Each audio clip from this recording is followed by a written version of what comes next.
सामने एकदम रख दिया क्या? ठीक है, वॉइस जा रही है ना? बस ठीक है। वॉइस आ रही है क्या मेरी आपके पास? बिल्कुल, नवीन ने कह दिया सर 194C करवाना है पहले। बिल्कुल करवाएंगे नवीन, कुछ नहीं होगा, सबसे पहले 194C फिर से होगा।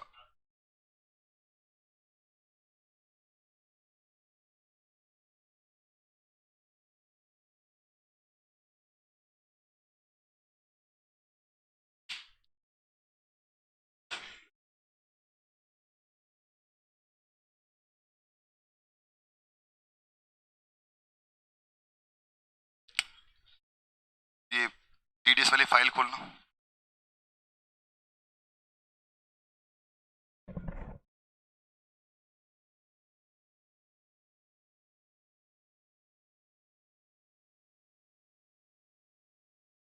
क्या कर रही है वैसे?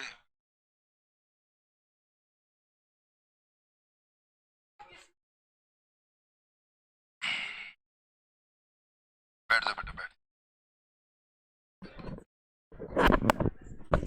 सही लगाओ वैसे।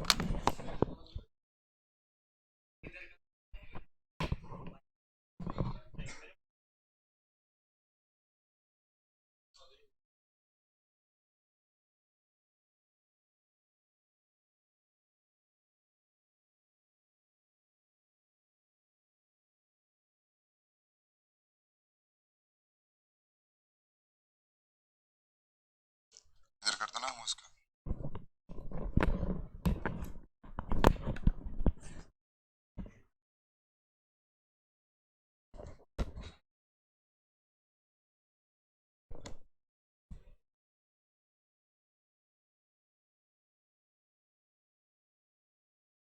ठीक।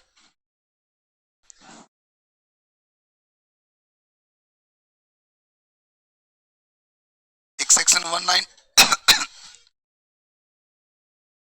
194C एक रह गया था सेक्शन, उसे कराते हैं कंप्लीट अभी। एक बार फिर से निकालिए आप 194C।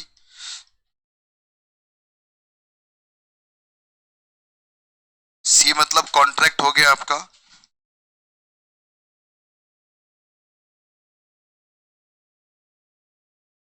TDS on payment to contract. अगर आपने अपने कॉन्ट्रैक्टर को या फिर सब कॉन्ट्रैक्टर को कोई पेमेंट किया है तो उस पर आपको टीडीएस काटना पड़ेगा। पेयर सेम 194A वाला है, इसका मतलब क्या हो गया? अगर इंडिविजुअल एचयूएफ है तो लास्ट ईयर में से ऑडिट में कवर होना चाहिए, वो 1 करोड़ से ऊपर टर्नओवर या 50 लाख से ऊपर का इसका ग्रोस रिसिप्ट होगा, तभी वो पेयर बनेगा। इंडिविजुअल एचयूएफ के अलावा जितने भी लोग हैं सभी पेयर बने रहेंगे। पेई कोई भी रेजिडेंट पर्सन हो सकता है। रेट क्या रहेगा? अगर पेई मतलब कॉन्ट्रैक्टर क्या होगा, इंडिविजुअल एचयूएफ होगा तो रेट कितना होगा? 1%। अदर पर्सन होगा तो कितना होगा? 2%। मतलब ये रेट डिसाइड होता है कि आप पेमेंट किसको कर रहे हैं। अगर कॉन्ट्रैक्टर आपका इंडिविजुअल एचयूएफ है तो 1% ले लेना। अगर कॉन्ट्रैक्टर कोई फर्म है, कंपनी है, तो कितना होगा? 2% टीडीएस का रेट बन जाएगा। सर ऐसा क्यों? क्योंकि कॉन्ट्रैक्टर को स्लैब, इंडिविजुअल एचयूएफ को स्लैब के हिसाब से टैक्स देना पड़ता है और कंपनी फर्म को क्या होगा? फिक्स देना पड़ता है, इसलिए उनको ज्यादा टीडीएस काटती है गवर्नमेंट। टीडीएस नहीं कटेगा अगर सिंगल पेमेंट आप जो कर रहे हैं वो 30,000 से ज्यादा की नहीं है या 30,000 तक की है, या फिर आप एग्रीगेट ऑफ पेमेंट पूरे साल की 1 लाख से ऊपर की हो जाएगी तो आपको 194C में टीडीएस काटना पड़ेगा 1% या 2%। इसको समझने के लिए एग्जांपल बना रखा है हमने, हमारे मॉड्यूल में भी क्वेश्चन दे रखा है इसका सेम टू सेम, कि आपने पहले पेमेंट किए 1/5/2022 को 25,000 रुपए का, टीडीएस नहीं कटेगा बच्चों क्योंकि 30,000 से कम है सिंगल पेमेंट, और एग्रीगेट भी 25 है अभी तक। फिर दूसरा पेमेंट किया आपने 2 महीने बाद, उसके बाद कितना है? 35,000 का किया है। अब ये एग्रीगेट तो 1 लाख से ऊपर नहीं हुआ पर सिंगल पेमेंट 30 से ऊपर चला गया, तो उस पूरे 35 पर क्या होगा? 1% के हिसाब से टीडीएस कटेगा। सर आपने 1% क्यों लिया? क्योंकि रामू कौन है बच्चों? इंडिविजुअल, और इंडिविजुअल का रेट कितना होता है? 1%। थर्ड पेमेंट किया आपने 25,000, टीडीएस नहीं कटेगा क्योंकि सिंगल पेमेंट तो 30 से कम, और एग्रीगेट देखा जाए तो एग्रीगेट भी 1 लाख से कम है, इसलिए टीडीएस नहीं कटेगा। फिर फोर्थ पेमेंट किया आपने कितना? 25,000 का। इसका मतलब क्या हो गया? सिंगल पेमेंट तो आपका 30 से ऊपर का नहीं है पर एग्रीगेट पेमेंट 1 लाख से ऊपर चला गया, टोटल हो गया 1,10,000। इस 35 पे पहले टीडीएस कट चुका है तो बाकी रिमेनिंग कितना बच गया 75, तो उस पर टीडीएस कटेगा 1% के हिसाब से 7,750 का। कहां पर बेटा, यहां पर वो भी कटेगा बेटा, यहां पर कितना हो जाएगा 85 हो जाएगा। और अगर यहां पर 45 होता तो यहां पर 95 हो जाता, यहां पर 55 होता तो यहां पर 1,05,000 हो जाता। अगर यहां पर सिर्फ 15 ही होता तो फिर टीडीएस नहीं कटता। ठीक है, तो ये एग्रीगेट में भी आ गया ना, वो टीडीएस नहीं कटेगा बच्चों अगर एक पर्सन जिसके पास 10 से ज्यादा ट्रक नहीं है। पे कौन है, ऐसा पर्सन, ऐसा ट्रांसपोर्टर जिसके पास 10 से ज्यादा ट्रक नहीं है, और ये ट्रांसपोर्टर क्या बोल दे कि सर मेरे टीडीएस मत काटिए, ऐसा डिक्लेरेशन फाइल कर दे पेयर को। एक ऐसा ट्रांसपोर्टर जिसके पास 10 से ज्यादा ट्रक नहीं है और ये डिक्लेरेशन फाइल कर दे पैन नंबर के साथ में किसको, पेयर को, कि मेरा टीडीएस मत काटो, तो फिर टीडीएस नहीं काटेगा पेयर उस डिक्लेरेशन के बेस के ऊपर। इस पर एग्जाम में क्वेश्चन भी आया हुआ था, मैंने दिखाया भी था आपको। पॉइंट नंबर 2, अगर कोई कॉन्ट्रैक्ट आपका पर्सनल नेचर का है, देखिए 194C, 194J और 194H तीनों ही किस पे नहीं आते, पर्सनल पे नहीं आते, याद रखना। ठीक है, तो अगर कोई कॉन्ट्रैक्ट पर्सनल नेचर का है, आपने अपने रहने का मकान बनवाया है, तो 194C तो नहीं आएगा। 194M आ सकता है क्योंकि अगर पेमेंट 50 लाख से एक्सीड कर जाए। कॉन्ट्रैक्ट आपका सेल ऑफ गुड्स का है तो भी टीडीएस नहीं आएगा बच्चों, पर हाँ 194Q आ सकता है इसके ऊपर। ये अभी अमेंडमेंट था 194Q वाला, उससे पहले सेल के कॉन्ट्रैक्ट पे कभी भी टीडीएस नहीं आते। फिर इसमें एक पॉइंट और बता रखा है इन्होंने कि अगर वर्क कॉन्ट्रैक्ट है तो उस पर 194C अप्लाई हो जाएगा। वर्क कॉन्ट्रैक्ट में एडवर्टीजमेंट का, ब्रॉडकास्ट, टेलीकास्ट या कैटरिंग का हो गया, और कैटरिंग क्या होना चाहिए आपका, ऑफिशियल नेचर का होना चाहिए, पर्सनल तो फिर वो वैसे नहीं लगता ना। और carriage of goods carriage on the passenger other than railway, और manufacturing supply any product requirement as per specification of customer out of material purchase and supplied by the such person. मतलब क्या कहना चाह रहे हैं कि अगर आपने जॉब वर्क करवाया अपने ही प्रोडक्ट के ऊपर, तो जॉब वर्क पर टीडीएस आएगा। कैसे आएगा जॉब वर्क पे टीडीएस, कि अगर जॉब वर्क चार्जेस आपने बिल में अलग से मेंशन कर रखे हैं तो जॉब वर्क चार्जेस पे टीडीएस आएगा। अगर सेपरेट बिल में मेंशन नहीं कर रखा, जॉब वर्क चार्जेस सेपरेटली नहीं लिखा हुआ, तो पूरे बिल पर क्या आ जाएगा, टीडीएस आ जाएगा। फिर हमने बात की थी कि अगर एडवर्टीजमेंट एजेंसी ने कोई पेमेंट लिया है किसी पर्सन से तो उस पर 194C आ जाता है, पर एडवर्टीजमेंट एजेंसी जब आगे पेमेंट करती है तो उस पर 194C नहीं आएगा, मतलब कोई टीडीएस नहीं आएगा। ये प्रिंसिपल टू प्रिंसिपल काम हो गया है। Payment by client to advertisement agency, it is the work contract, 194C इस पे अप्लाई होगा। और payment by advertisement agency to TV channel, newspaper, radio etcetera, इस पर 194C नहीं आएगा। ये प्रिंसिपल टू प्रिंसिपल है बच्चों, जहां प्रिंसिपल टू प्रिंसिपल होता है वहां पर टीडीएस नहीं आता। इसीलिए एग्जांपल बना रखा है, एबीसी लिमिटेड ने क्या किया है, राम एडवर्टाइज एजेंसी को 10 लाख रुपए का पेमेंट किया है, तो इस पर 194C आ जाएगा। पर अगर राम एडवर्टीजमेंट ने आगे राजस्थान पत्रिका को पेमेंट किया अपना 1 लाख का कमीशन रखने के बाद, तो इस पर कोई 194C नहीं आएगा, कोई भी टीडीएस नहीं आएगा। 194C ने कोई टीडीएस नहीं आएगा। ये प्रिंसिपल टू प्रिंसिपल काम हो रहा है। डायरेक्ट पेमेंट, सर इस पर 194M भी नहीं आ सकता क्या, नहीं आ सकता बच्चों, क्योंकि 194M गुड्स पे आता है, सर्विस पे कभी नहीं आता। ये सर्विस का केस है, ठीक है, याद रहेगा। अगर एबीसी लिमिटेड डायरेक्ट पेमेंट करते किसको, राजस्थान पत्रिका को, तो अब क्या होगा, अब टीडीएस आ जाएगा। अब एबीसी लिमिटेड क्या करेगा, राजस्थान पत्रिका टीडीएस काट लेगा। ब्रॉडकास्ट टेलीकास्ट वाला प्रोग्राम भी था कि अगर कोई टेलीकास्टर या ब्रॉडकास्टर प्रोग्राम बनवाता है आपसे अपने स्पेसिफिकेशन के हिसाब से, तो उस पर टीडीएस आ जाएगा बच्चों। जैसे जीटीवी ने प्रोग्राम बनवाया है, मैंने एग्जांपल भी दे रखा है, जीटीवी है, जीटीवी ने एक सास बहू का प्रोग्राम बनवाया बालाजी टेलीफिल्म से, अपने कैरेक्टर बताए उन्होंने किस तरह से बनवाना है प्रोग्राम, कौन कौन रहेगा उसके अंदर, क्या थीम रहेगी प्रोग्राम की, किस तरह का चाहिए आपको, तो बनवा के आप ये कर रहे हो काम, तो इस केस में क्या होगा, 194C आ जाएगा। पर अगर जीटीवी के पास पहले से कोई ऑलरेडी कंटेंट बना हुआ है, उसको परचेज कर रहा है कौन, जीटीवी, तो इस पर 194C नहीं आएगा। ये एक सेल कॉन्ट्रैक्ट है, इस पर कोई भी टीडीएस नहीं आएगा, इंक्लूडिंग 194M भी इस पर नहीं आएगा। नेक्स्ट पेमेंट था हमारा कि अगर आपने पेमेंट किया है, फ्रेट का पेमेंट किया है किसको?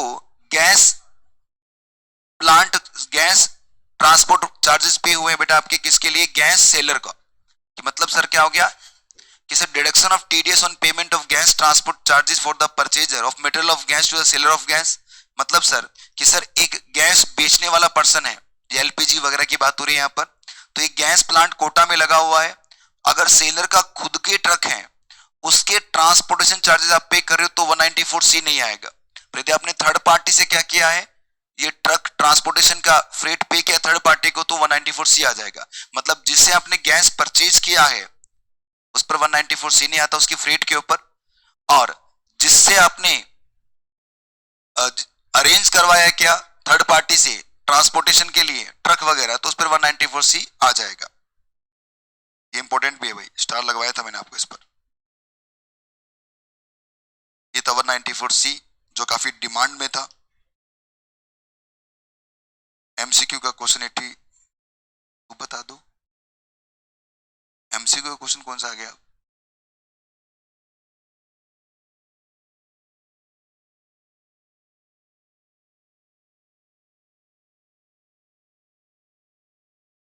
नहीं, एमसीक्यू मतलब डीटी की बात कर रहा है क्या ये? हाँ हाँ हाँ, 300 पन्नों की वो, कार्तिक गुप्ता वो 300 पन्नों वाली जो वेबसाइट पर रखी हुई है एमसीक्यू, उसकी बात कर रहे हो क्या आप? हाँ कोई बात नहीं, जब डाउट क्लास होगी उसमें पूछना बेटा यार है, डाउट क्लास लूंगा ना उसमें पूछ लेना आप। अभी डाउनलोड करना पड़ेगा, और भी बच्चे फिर ऐसे देखेंगे अरे सर हमने तो किए ही नहीं, उनको ऐसे फील आएगा कि हम तो नालायक हैं, हम कुछ करते ही नहीं। जो बच्चे घर बैठ के पढ़ाई कर रहे हैं वो देखो एमसीक्यू भी 82 नंबर क्वेश्चन पे पहुंच गया वो, 82 पूछ रहा है, इसका मतलब 81 कर लिए होंगे तभी तो 82 पूछ रहा है, रैंडमली थोड़ी खोला होगा उसने, है ना? तो इसका मतलब आप लोग भी करो। हटा दो इसका अब टीडीएस वाले को, ठीक है भाई। अभी कार्तिक जब प्रॉब्लम क्लास हो ना उसमें पूछ लेना बेटा, अभी प्रॉब्लम क्लास लगाएंगे ना 1-2 दिन में, जैसे अपना डीटी पूरा हो जाए आज या कल के अंदर, फिर प्रॉब्लम क्लास लगा दूंगा मैं, और उसमें पूछ लेना जो भी आपको पूछना है, एमसीक्यू पूछना हो, कोई मॉड्यूल का कोई क्वेश्चन रह गया वो पूछना हो, कोई स्कैनर का क्वेश्चन पूछना हो, या कोई इधर उधर से कोई दूसरे टीचर ने किसी तीसरे इंस्टीट्यूट में पढ़ाया है तो यहाँ पर आके पूछना, वो भी पूछ लेना, कोई दिक्कत नहीं है बच्चों। होना चाहिए इनकम टैक्स का ही, ठीक है। चलिए स्टार्ट करें, चैप्टर नंबर 10 हमारा सबसे लास्ट चैप्टर है बच्चों, और मैं इस चैप्टर पूरे चैप्टर पे ही क्या करूंगा, ट्रिपल स्टार लगाऊंगा। अच्छा सर ऐसा क्यों सर? देखिए याद करो मैंने जब आपको सैलरी पढ़ाया था तो कितना समय लगा था हमें, कम से कम 10 से 15 लेक्चर लगे थे हमारे सैलरी के, 25 घंटे में हमने सैलरी कंप्लीट किया था, याद है क्या आपको? सबसे पहले तो हमने उसमें सैलरी निकालना सीखा, ग्रेड पे से कैसे सैलरी निकलती है, फिर बाद में एचआरए पढ़ा हमने, एचआरए पे तो पूरी एक क्लास लगा दी थी, अलग अलग एंगल से कैसे एचआरए चेंज हो सकता है, फिर ग्रेजुएटी था, फिर लीव एनकैशमेंट था, फिर पेंशन आई, फिर परकेजिट्स आए, परकेजिट्स में तो लाइन लग गई, ये आ रहा है कभी वो आ रहा है, फिर profit and leave of salary के अंदर हमने वीआरएस वगैरह भी पढ़ा था। ये सारा का सारा एग्जाम पॉइंट ऑफ व्यू से 4 से 5 नंबर का ही है, और ये जो चैप्टर आपको, और ये भी जरूरी नहीं है 4 से 5 आएगा या नहीं आएगा, ये भी जरूरी नहीं है, कंफर्म नहीं है कि वो आएगा, पर ये जो चैप्टर हम पढ़ने जा रहे हैं ये भी 4 से 5 नंबर का है, पर ये एग्जाम में कंफर्म आएगा ही आएगा। एक बार अगर आप पेज की तरफ नजर मारो तो कितने पेज हैं? 7 पेज। इस 7 में भी 2-4 पेज तो मैं कटवाऊंगा अभी, जो एक्स्ट्रा है। मतलब सर मतलब ये जो चैप्टर हम पढ़ने जा रहे हैं मोस्ट इजीएस्ट चैप्टर है बच्चों, थोड़ा थ्योरेटिकल है, मैंने इसमें पूरा कवर नहीं किया, कुछ चीजें आपको मॉड्यूल से रेफर करवाऊंगा मैं, क्योंकि उसको लिखने में पूरा फिर वो एक तरह से नोट्स नहीं रहता, फिर मॉड्यूल बन जाता, तो वो हम मॉड्यूल से रेफर करेंगे। तो इस चैप्टर को जब आप पढ़ो तो इसमें लिख लेना साथ में कि इसमें हम कुछ कंटेंट हम मॉड्यूल से भी देखने वाले हैं, ठीक है? क्योंकि जब चैप्टर की बात आई है तो मैं कुछ बातें और भी करूंगा अभी। वो इधर लाओ बेटा, कर सकते हो तुम।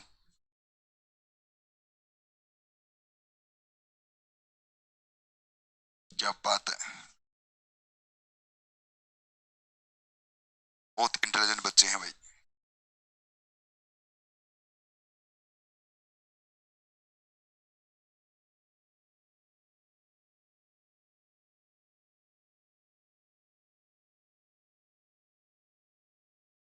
हम तो सीधा क्वेश्चन पेपर ही दिखाते हैं।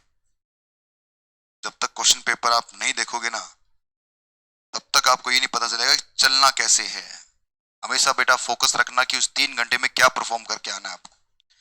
वो जो 3 घंटे जो आप एग्जाम के लिए आप तैयार कर रहे हैं, अब ये यहाँ पर कम से कम 6 महीने यहाँ पढ़ोगे आप, फिर 6 महीने बैठ के दिन रात 18-18 घंटे घर पे पढ़ाई करोगे, करना पड़ेगा बेटा है। डरो मत, पानी तो ये सब उस 3 घंटे के लिए कर रहे हैं अपन। मैं हर बार बोलता हूँ क्लास में, और आपको भी शायद बताया होगा मैंने, कि सर जो एग्जाम होता है वो शादी की तरह होता है। हमारे घर में जब शादी फिक्स होती है, क्या नॉर्मली अचानक नहीं होती बच्चों? कुछ होता ना, वो हो गई, ऐसे नहीं होता। 6 महीने पहले, 7 महीने पहले, 8 महीने पहले एक डेट फिक्स की जाती है कि भाई इस दिन को शादी होगी, और उस शादी की उस डेट के लिए हम बहुत तैयारियां करते हैं। नए कपड़े सिलवाने हैं, कैटर बुक करने हैं, क्या मिठाइयाँ रहेगी, क्या मेनू बनेगा, कौन सा कार्ड बनेगा, उसको डिजाइन करते हैं, पता नहीं क्या क्या चीजें होते हैं। घर को भी रिनोवेट करवाते हैं, मेहमान आएंगे, जो पेरिस में रहती है बुआ जी वो भी आएंगी, उसकी टिकट बुक करवानी है, सब करना पड़ता है। और धीरे धीरे जैसे जैसे वो शादी की डेट आगे चलती, आगे पास आती जाती है, हमारी एक्साइटमेंट उतनी बढ़ती चली जाती है, हम और मेहनत से काम करते हैं। और एक दिन होता है बेटा, जिस दिन वो शादी होती है, क्योंकि हमने सब कुछ पहले अरेंज कर रखा है, तो आराम से इंजॉय करके हम उस शादी को इंजॉय करते हैं। एग्जाम भी इसी तरह है, एक डेट फिक्स कर दी गई है और उसकी आप तैयारी कर रहे हो। वो डेट जितनी पास आएगी आपको उतना तैयार रहना है, खुश होना है, डरना नहीं है उससे। वो शादी है, और शादी एक बार ही होती है नॉर्मली, 2 बार भी होती है भैया, किस्मत वाले होते हैं कई, या किस्मत फूटी होती है उनके, एक बार में समझ में नहीं आता उनको, वो 2 बार करते हैं। उसकी बात नहीं कर रहे, तो आप एग्जाम को इसी तरह एंजॉय करो ना।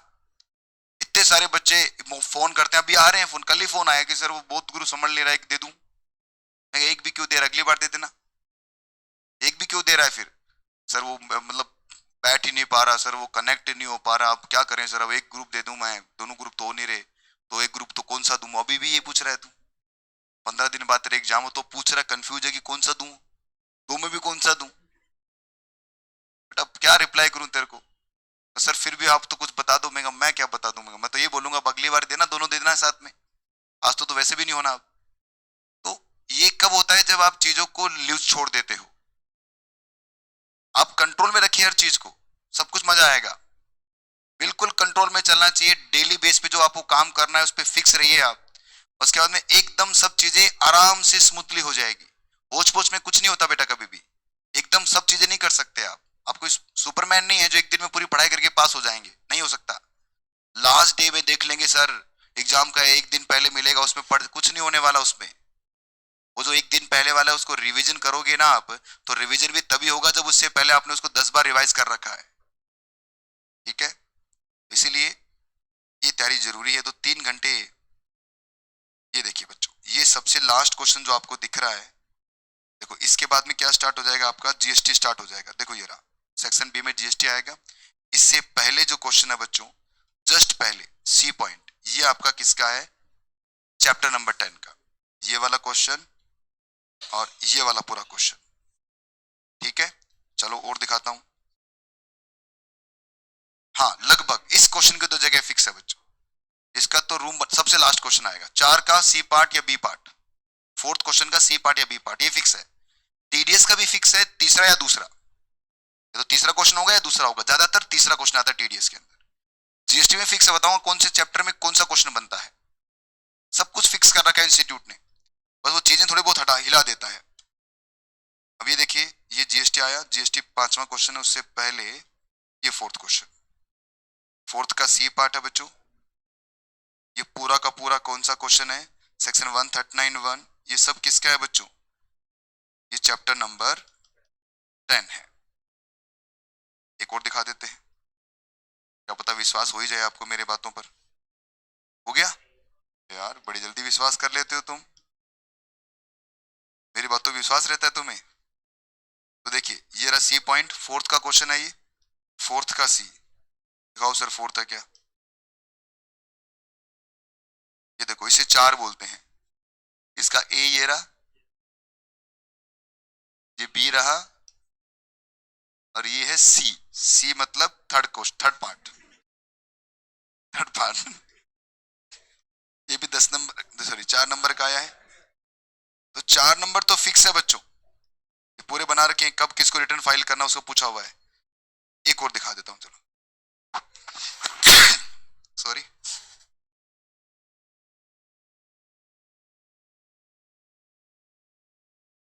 कौन सा आएगा अब? ए आ गया, बी, बी, ये बी में आ गया इस बार। इस बार ये देखो इसमें बताऊं क्या आया है? नहीं, इसमें नहीं आया, मतलब ये क्वेश्चन ही नहीं आया इसका। जरूरी थोड़ी हर बार ही आएगा, इसमें नहीं आया। पर नॉर्मली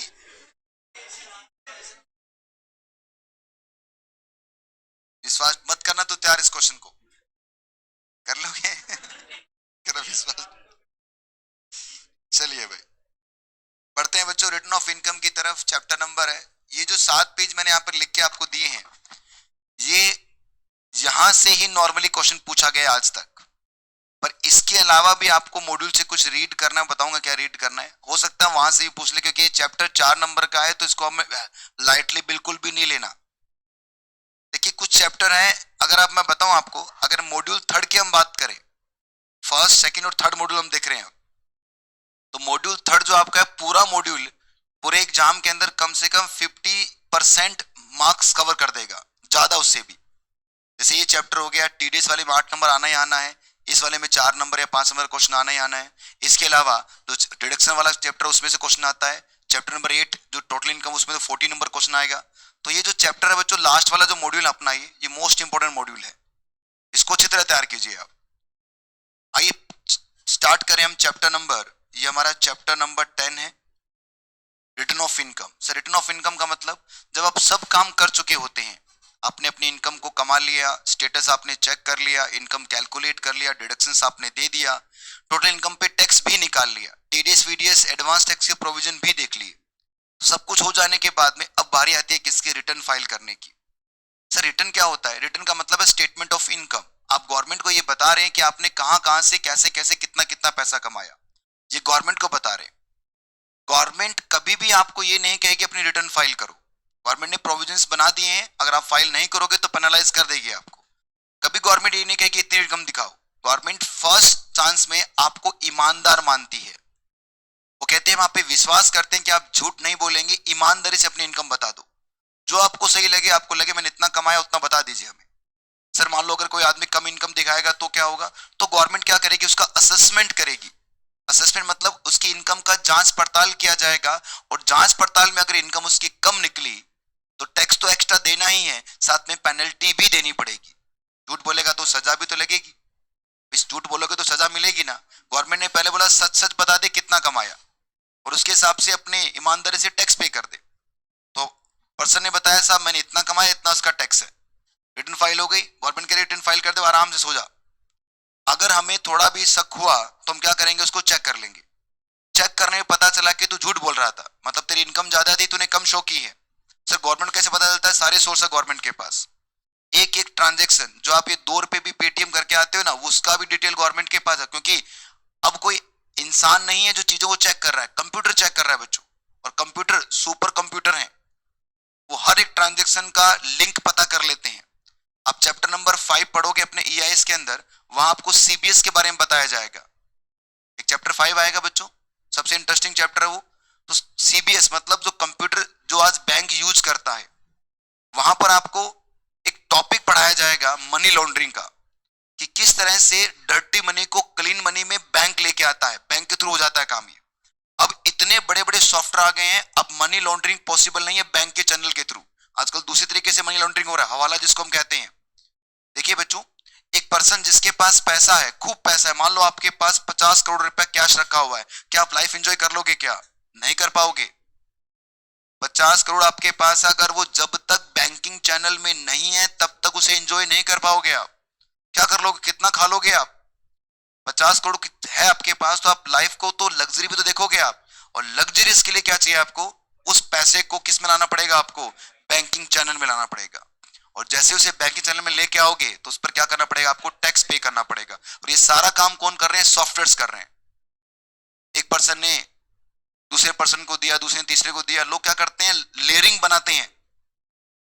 लेयरिंग मतलब जैसे मान लो एक पर्सन ने कोई पैसा कमाया है, डर्टी मनी, किसी का खून कर दिया या फिर कोई टेररिस्ट एक्टिविटी के अंदर पैसा ले लिया, और उसके पास 10 करोड़ रुपए कैश रखा हुआ है। अब क्या वो बैंक में जमा करवा लेगा क्या, नहीं सर। तो फिर सर क्या होगा, फिर मार्केट में बहुत सारे लोग बैठे हैं बच्चों, जो उस 10 करोड़ को किस में लेके आएंगे, बैंकिंग चैनल में लाके देंगे उसको। उसके बदले वो पेमेंट चार्ज करते हैं। वो कहेंगे 35% हमारा रहेगा पूरे पैसे का, और 65 हम तुझे दे देंगे।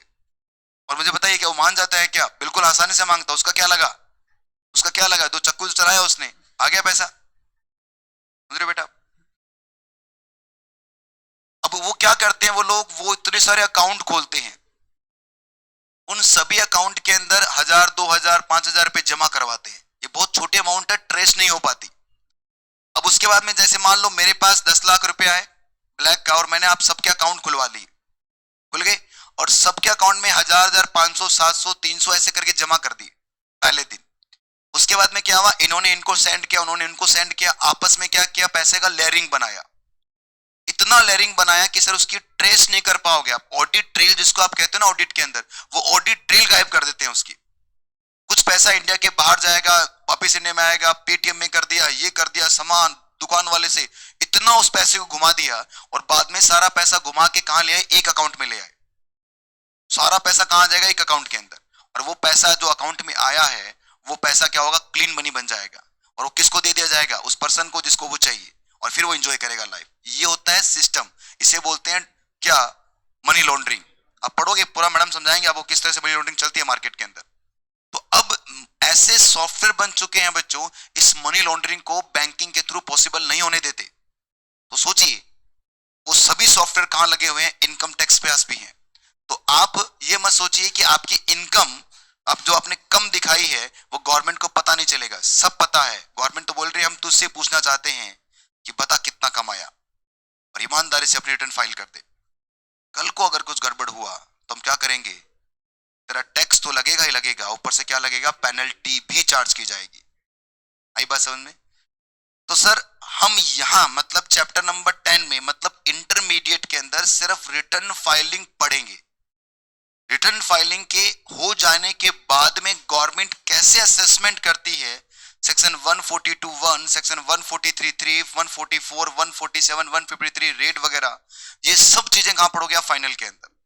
वो असेसमेंट प्रोसीजर नाम का टॉपिक रहेगा, वो आप फाइनल में देखने वाले हो। जब आप फाइनल में आ जाओगे बच्चों तो पहला टॉपिक ही वो पढ़ोगे आप, जो यहां छोड़ के गए हैं इसके आगे वहां से पढ़ना स्टार्ट करना पड़ेगा आपको। आई क्या बात समझ में।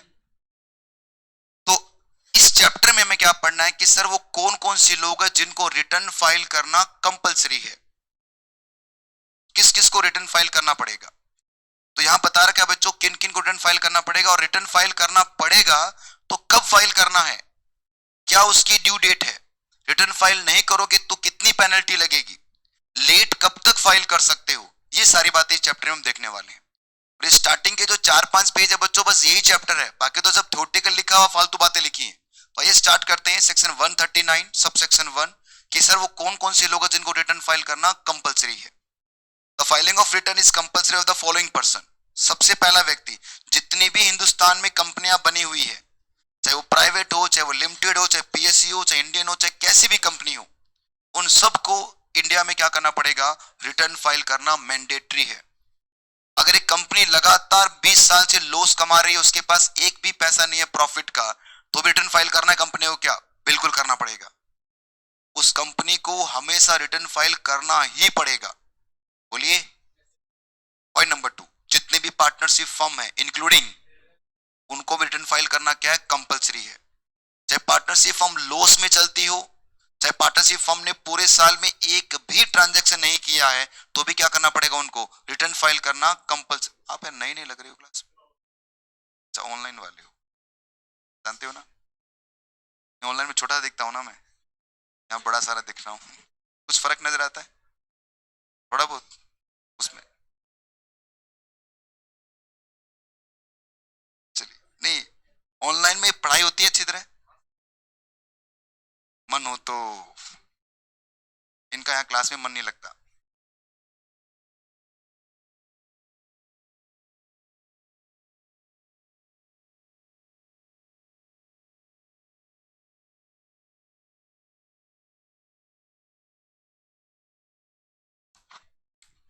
आइए बात करते हैं तीसरे व्यक्ति का जिसको रिटर्न फाइल करना कंपलसरी है। इस तीसरे पे लगाओ ट्रिपल स्टार। ट्रिपल स्टार लगाइए। तीसरे पर एग्जाम में ज्यादातर पूछा जाता है कि अगर आपकी total income income before claiming exemptions and deduction, deductions कौन सी है बच्चों? 80C से लेकर 80U, और एग्जम्पशन सिर्फ इसी की बात हो रही है। 54 किसकी थी? चैप्टर कौन सा था? चलो ये तो पढ़ा है, ये तो पता है बच्चों, कैपिटल गेन का था। कौन सा था बेटा? घर के बदले 54B, बी मतलब भूमि, रेजिडेंशियल सॉरी एग्रीकल्चर लैंड को बेचकर आपने दूसरे एग्रीकल्चर लैंड परचेज किए। डी मतलब दादागिरी, मतलब गवर्नमेंट ने कंपल्सरी एक्वायर कर लिया आपकी इंडस्ट्रियल अंडरटेकिंग को। एफ मतलब फॉर्मूला, कुछ भी बेचकर क्या खरीद रहे हो आप? घर खरीद रहे हो। इसी मतलब क्या हो गया? दो बॉन्ड थे बच्चों, एक तो RECL के बॉन्ड थे और नेही के बॉन्ड थे, याद आपको? और उसमें दो नए बॉन्ड और जोड़े, मैंने आपको लिखवाया था अलग से। कौन कौन से थे बताओ? एक तो वो इंडियन रेलवे फाइनेंस कॉर्पोरेशन का था और एक पावर फाइनेंस कॉर्पोरेशन के थे, ठीक है ना? तो इनके अगर आपने बॉन्ड परचेज किए तो ये जो 54 वाली सीरीज आपको नजर आ रही है जो हमने कहां पढ़ी हुई है, सर इतने ही तो थे सेक्शन। अगर हम देखें तो हमारे सिलेबस में सेक्शन इतने ही है, बट इसके आगे मैंने ECT क्यों लिखा फिर? नहीं नहीं बच्चों, सेक्शन 54 की सीरीज और भी है। 54G भी है, 54GA भी है, 54GB भी है, और भी है, आपके सिलेबस में नहीं डाल रखा, इसलिए मैंने आपको नहीं पढ़ाई। समझ में आ रही बात? इसीलिए मैंने इसके आगे ये लिखा हुआ है। तो अगर आपने ये वाला और डिडक्शन से पहले, तो मैं कह सकता हूं कि सर अगर आपकी GTI, क्योंकि GTI डिडक्शन से पहले GTI तो आती है, GTI बिफोर किससे? 54 की सीरीज जो आपकी है इससे पहले ज्यादा हो जाए, मोर देन है बच्चों। इसका मतलब क्या? मोर देन हो जाए किससे? बेसिक एग्जामिनेशन लिमिट से। फिर क्या करना पड़ेगा आपको? रिटर्न फाइल करना कंपलसरी है। समझते हैं। मिस्टर पवन जी हैं, उनकी इनकम कितनी है? Total income. टोटल इनकम कैसे निकलती है बच्चों? GTI माइनस डिडक्शंस, फिर आती है टोटल इनकम। 54 क्लेम किया 1.5 लाख का, ATC क्लेम किया 50,000 का। बताओ भाई क्या इसका कोई लीगल ऑब्लिगेशन है कि रिटर्न फाइलिंग का? एक बात बताइए, सबसे पहले होती है GTI, उसमें से क्या कम करोगे आप? डिडक्शंस कम करोगे तो आता है आपका NTI। तो बताओ NTI कितना है? क्वेश्चन में 2 लाख है आपका। अब मुझे बताइए, आपने डिडक्शन कितना क्लेम कर लिया? 50,000 रुपए का, और आपने एक 54 की एग्जम्पशन भी तो लिया 1,50,000 की। इसका मतलब आपका GTI कितना था? 4,50,000, पूरा 4 लाख है, और ये 4 लाख 2,50,000 से इसलिए रिटर्न फाइल करना पड़ेगा। पर मैं बोलता हूं कि मान लो सर इस क्वेश्चन में लिखता मैं कि इफ मिस्टर P की जो एज है वो हो जाए 82 और ये बन जाए रेजिडेंट,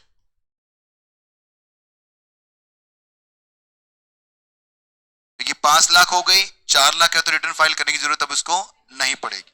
अगर मैं लिख दूं यहां पर नॉन रेजिडेंट, तो क्यों पड़ेगी भाई? एज देखो ना सर, रेजिडेंट के लिए एज होती है, नॉन रेजिडेंट हमेशा 250 की लिमिट में चलता है। और एक बात और, जिसने 115 BSc ऑप्ट कर रखा है उसकी भी एज नहीं देखते अपन। मैं इनके नोट्स देख रहा था, आपने बनाए थे ना नोट्स, मुझे भेजे थे, मैंने वो लिखा भी था, ठीक है कि बहुत अच्छा नोट्स है, पर उसमें कुछ कमियां हैं भाई। कल मैं वैसे रात को मैंने उसको खोल लिया, मैं कहा बच्चे ने कितना अच्छा लिखा है, देखे सरी। मुझे अच्छा लगता है कि कोई चला के नोट्स बनाता है, मुझे बहुत अच्छा लगता है कि बच्चों खुद मेहनत किया। और यकीन माने जब आप खुद नोट्स बनाओगे ना तो वो चीजें इतनी गहरी हो जाएगी, दिमाग में गलती नहीं करोगे आप। तो आपने कुछ गड़बड़ किया बेटा उसके अंदर। मैंने आपको 115 BSc का नोट्स नहीं बनाया क्लास के अंदर क्या, या रीड करवाया था? बोले थे मैंने तो।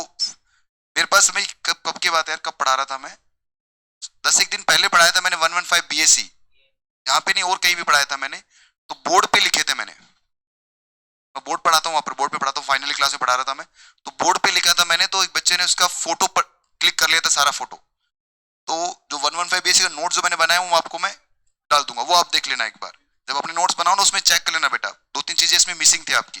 ठीक है, आइए बढ़ते हैं। सबसे पहला व्यक्ति कौन है जिसको रिटर्न फाइल करना है? दूसरा कौन है?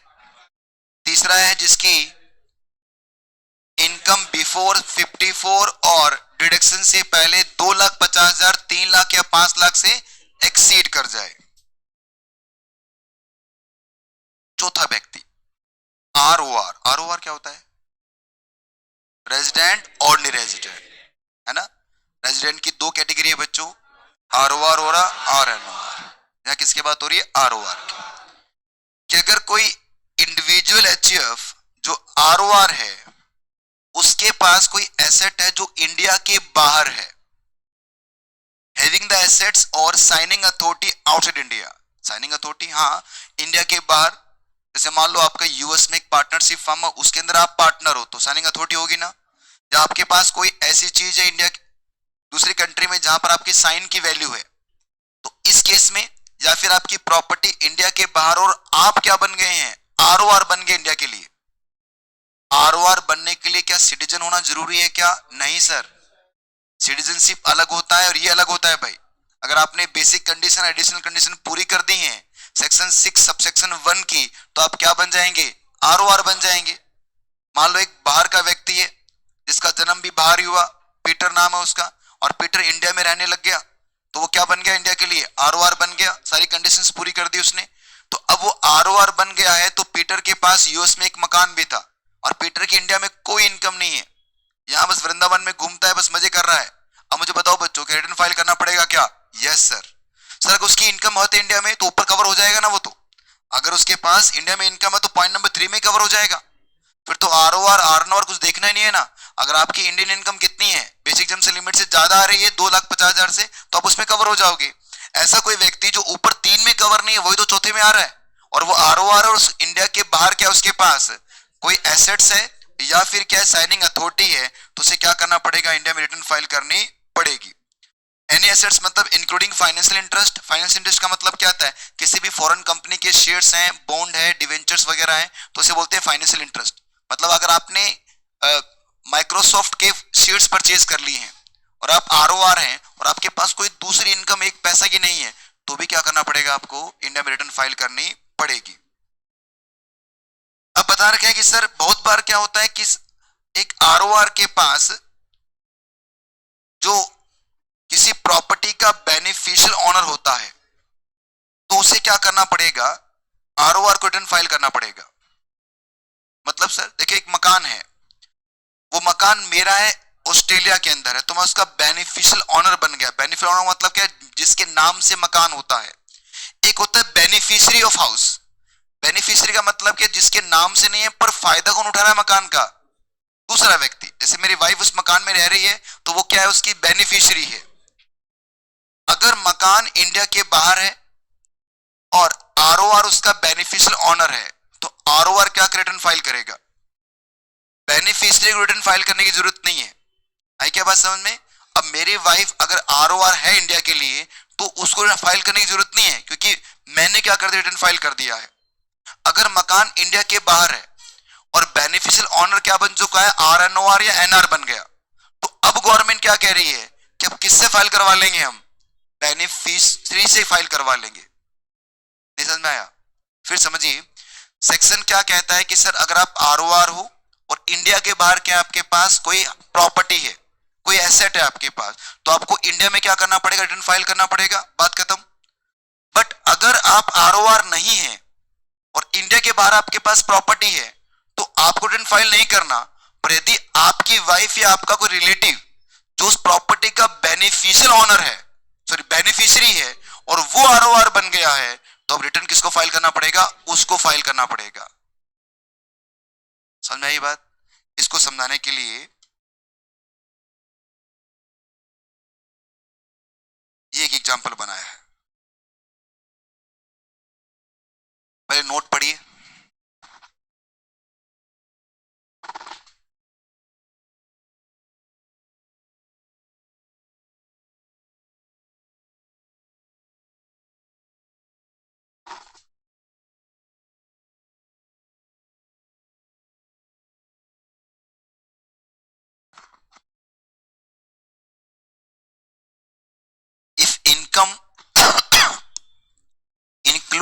The income of person beneficial owner, then person beneficiary not required to file return.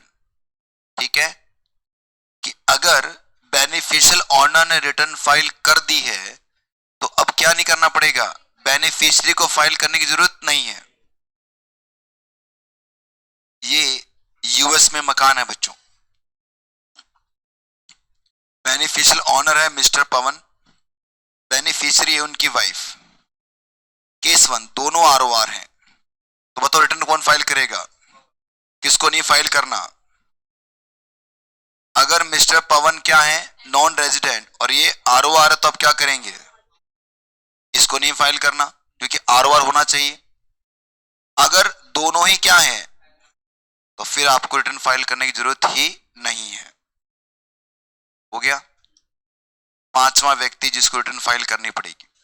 अगर कोई पर्सन 1 2 3 4 में कवर नहीं है और उसने करंट अकाउंट में 1 करोड़ से ज्यादा पैसा डिपॉजिट करवाया है, deposit aggregate of amount more than 1 account in bank with 1 और मोर करंट अकाउंट। करंट अकाउंट किसके होते हैं बच्चों, बिजनेसमैन के होते हैं। आप अगर अपना करंट अकाउंट खुलवाना चाहो तो नहीं खुलेगा क्योंकि आप बिजनेसमैन थोड़ी हैं, तो बिजनेसमैन खुलवाता अपना करंट अकाउंट। तो एक ऐसा बिजनेसमैन जिसने अपने करंट अकाउंट में 1 करोड़ से ज्यादा क्या किया है, जमा करवाया। सर जमा कराया मतलब पड़ा, नहीं नहीं, जरूरी नहीं है।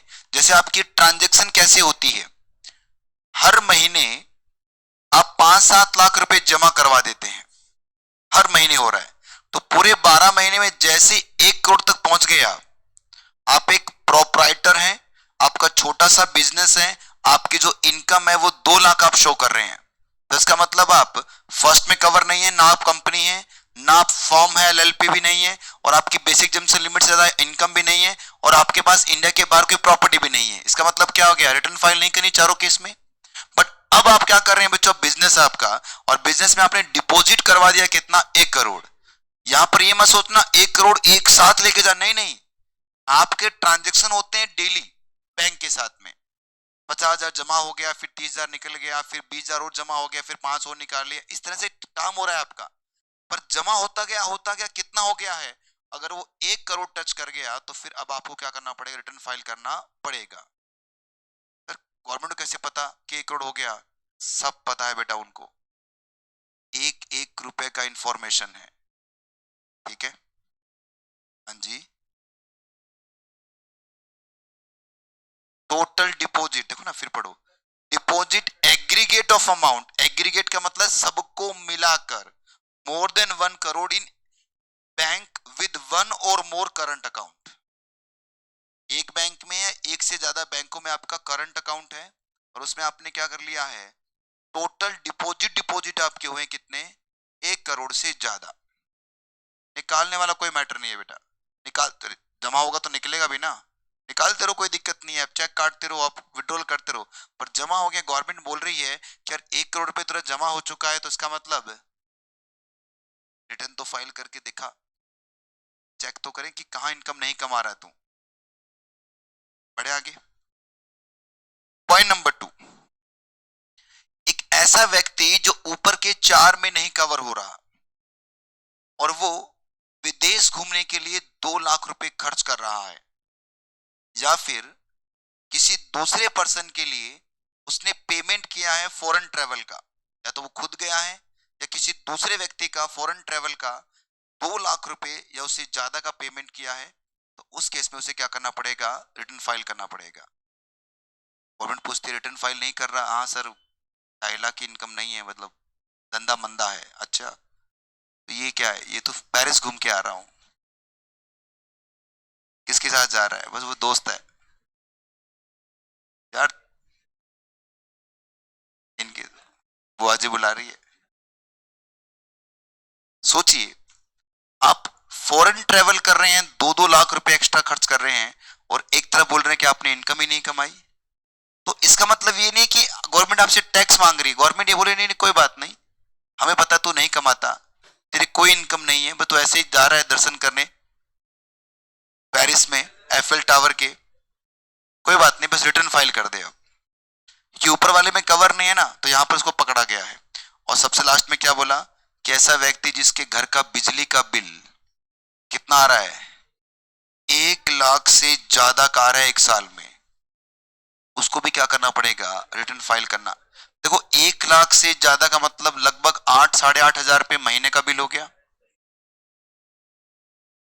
सर इतना तो आता ही है नॉर्मली, 8-8.5 हजार रुपए का तो बिल आ ही जाता है। बच्चों 8-8.5 हजार का बिल जो देता है, यकीन मानो क्या उसकी इनकम महीने की 15 हजार ही होगी क्या? प्रैक्टिकली सोच के देखिए, जो अपने घर का 8-8.5 हजार के आसपास का बिजली का बिल भर रहा है, तो उसकी इनकम भी तो 50 हजार होगी महीने की। और 50 का मतलब क्या हो गया है? और गवर्नमेंट ये थोड़ी बोल रही है कि हम टैक्स मांग रहे हैं कि तेरा बिल 1 लाख से ऊपर आया है क्या? हाँ आया है। एक बार रिटर्न लेके आ जा, दिखा दे, जीरो भी है, जो भी तेरा जीरो है दिखा दे, अपने आप देख लेंगे मैं जो करना है। और इसके अलावा छठा व्यक्ति कौन है? जिसको सीबीडीटी नोटिफाई कर दे। सीबीडीटी कह रही कि आपको रिटर्न फाइल करनी पड़ेगी, तो अब करनी पड़ेगी, चाहे ऊपर के 5 में भी नहीं आ रहे, ना कोई आप कंपनी है, ना कोई आप फॉर्म है, ना ही आपकी कोई इनकम है, ना ही आपके पास इंडिया के बाहर कोई एसेट है, ना ही कहीं आप घूमने गए हैं, ना ही कोई करंट अकाउंट में पैसे जमा करवाया, और बिजली का बिल भी आपका 1 लाख से कम आ रहा है।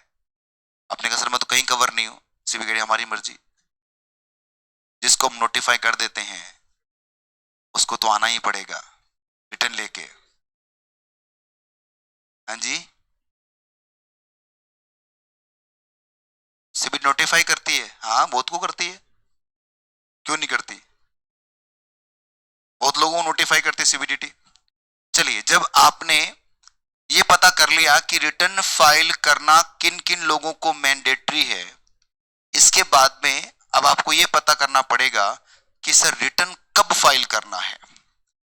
रिटर्न फाइल करना होता है बच्चों आपको असेसमेंट ईयर के अंदर। प्रीवियस ईयर में आपने इनकम को कमाया है, और असेसमेंट ईयर में क्या होगा, आपको रिटर्न फाइल करना पड़ेगा। जब आप रिटर्न फाइल करेंगे तो आपको एक ड्यू डेट दी जाएगी, उस ड्यू डेट से पहले पहले आपको रिटर्न फाइल करनी पड़ेगी, ठीक है। और वो ड्यू डेट 3 है, याद करो पीजीपी में हमने इसको थोड़ा देखा भी था। ये रिटर्न फाइल करने की ड्यू डेट है बेटा, ऑडिट की ड्यू डेट नहीं है। ऑडिट की 30 सितंबर होती है जो हम पढ़ चुके हैं।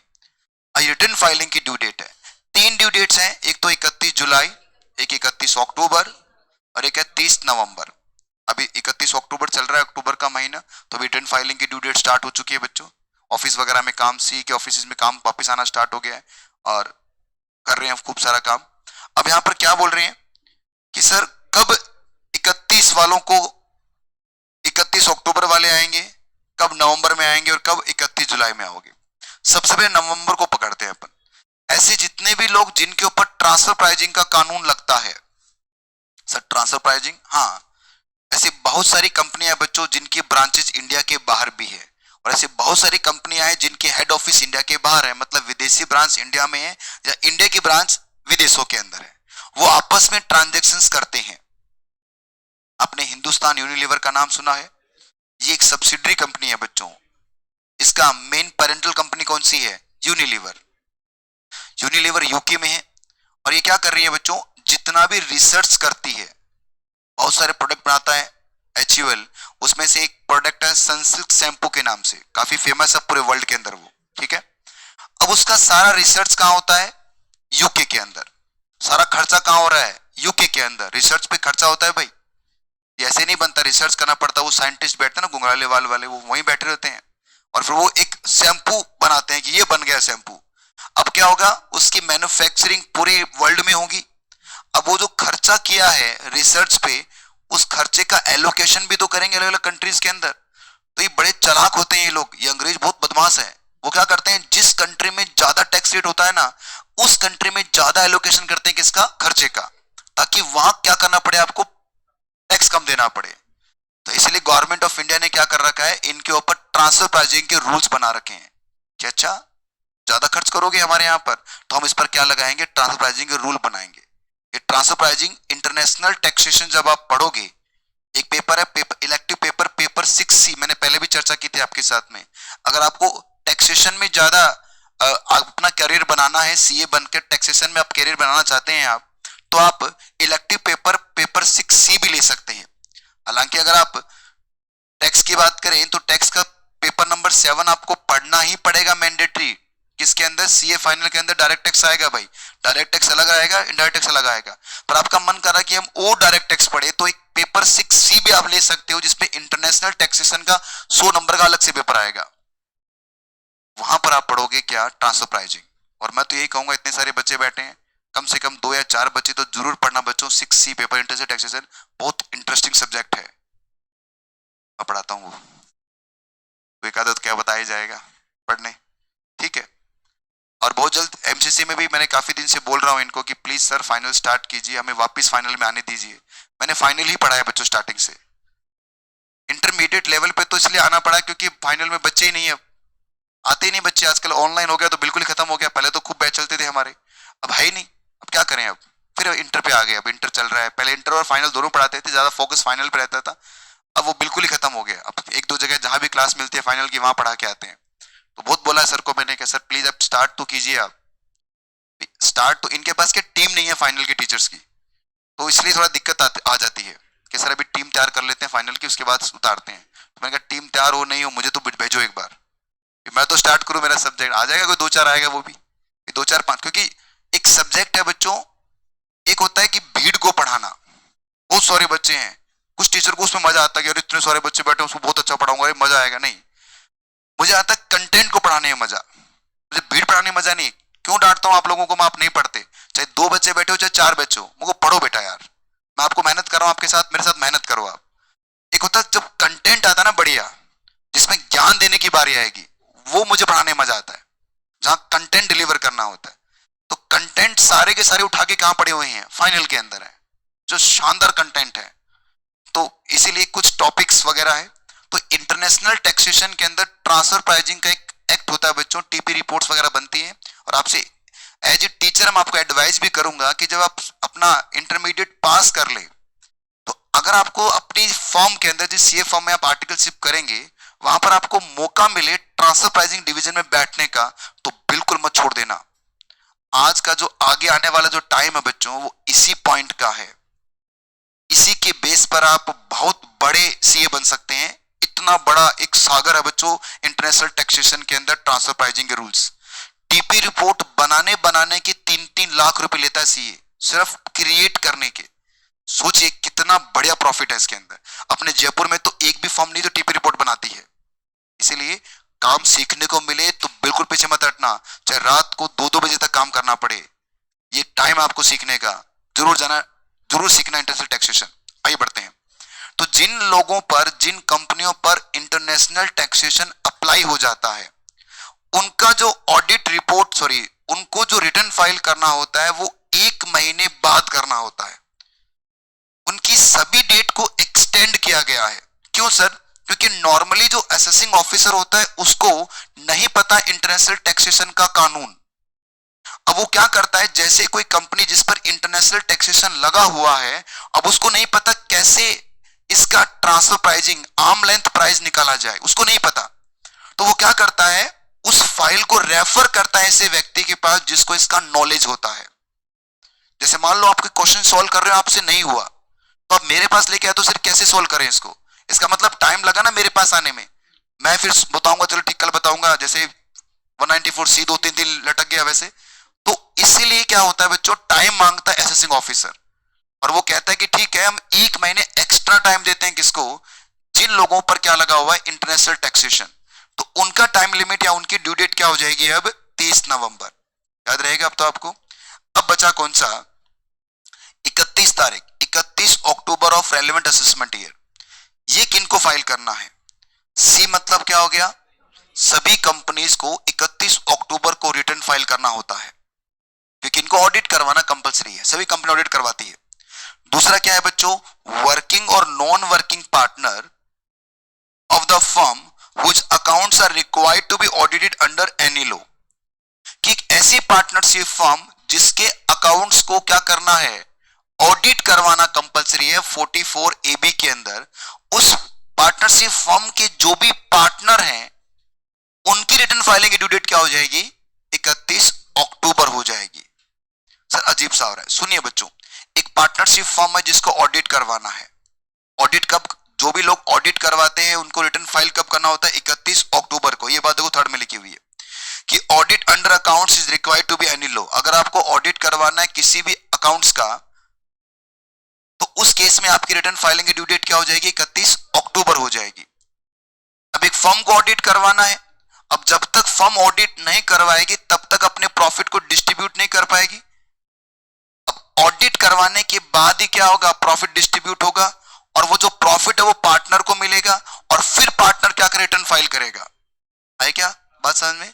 अरे जब तक सब्जी बनेगी नहीं तब तक खाएंगे क्या? तो पहले क्या हो रहा है बच्चों? ऑडिट कौन कर रहा है?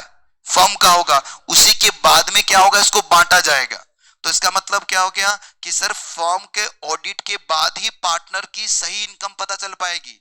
इसीलिए गवर्नमेंट ने उन पार्टनर्स को, जो वर्किंग या नॉन वर्किंग पार्टनर है किसके, ऐसी फर्म के जिनको ऑडिट करवाना कंपलसरी है, उनको भी क्या कर दिया है? 31 अक्टूबर ही क्या दे दी? ड्यू डेट दे दी है। याद रखने का तरीका देखिए, एक कोर्स है बच्चों, एक तो है सीए, एक है सीएमए। पहले इसको सीडब्ल्यूए बोलते थे, कोस्ट वर्क अकाउंटेंट। मतलब ये डब्ल्यू है ना, अब ये अब एम बन गया, सीधा कर दिया इसको या उल्टा कर दिया, जो भी बोलो आप। अब ये कोस्ट मैनेजमेंट अकाउंटेंट बन गए। वर्क अकाउंटेंट मतलब मजदूर सा लगता है, वर्क अकाउंटेंट, वर्क नहीं, ये बोले हम मैनेजमेंट अकाउंटेंट बनेंगे। तो इन्होंने अपना नाम चेंज करके क्या बना लिया है? सीएमए बना लिया। तो एक बार आप सीएमए छोड़िए, आप सीडब्ल्यू याद रख लीजिए। सी मतलब कंपनी, डब्ल्यू मतलब वर्किंग और नॉन वर्किंग पार्टनर, ऐसी फर्म के जिसको क्या करवाना है? ऑडिट करवाना। और ए का मतलब जिनको ऑडिट करवाना कंपलसरी है। तो इनको क्या करना पड़ेगा? कब तक? 31 अक्टूबर तक रिटर्न फाइल करना कंपलसरी है। सेविंग अकाउंट में भी कोई लिमिट है क्या? ओपन करने में या पैसा जमा करवाने में? लिमिट है, लिमिट, सेविंग अकाउंट का लिमिट है बच्चों। अलग अलग बैंक टू बैंक वेरी करता है वो। ये कहां से आया? ऐसे टूट गया, मैंने तो कुछ किया ही नहीं, पहले से टूटा हुआ था। किसने तोड़ दिया?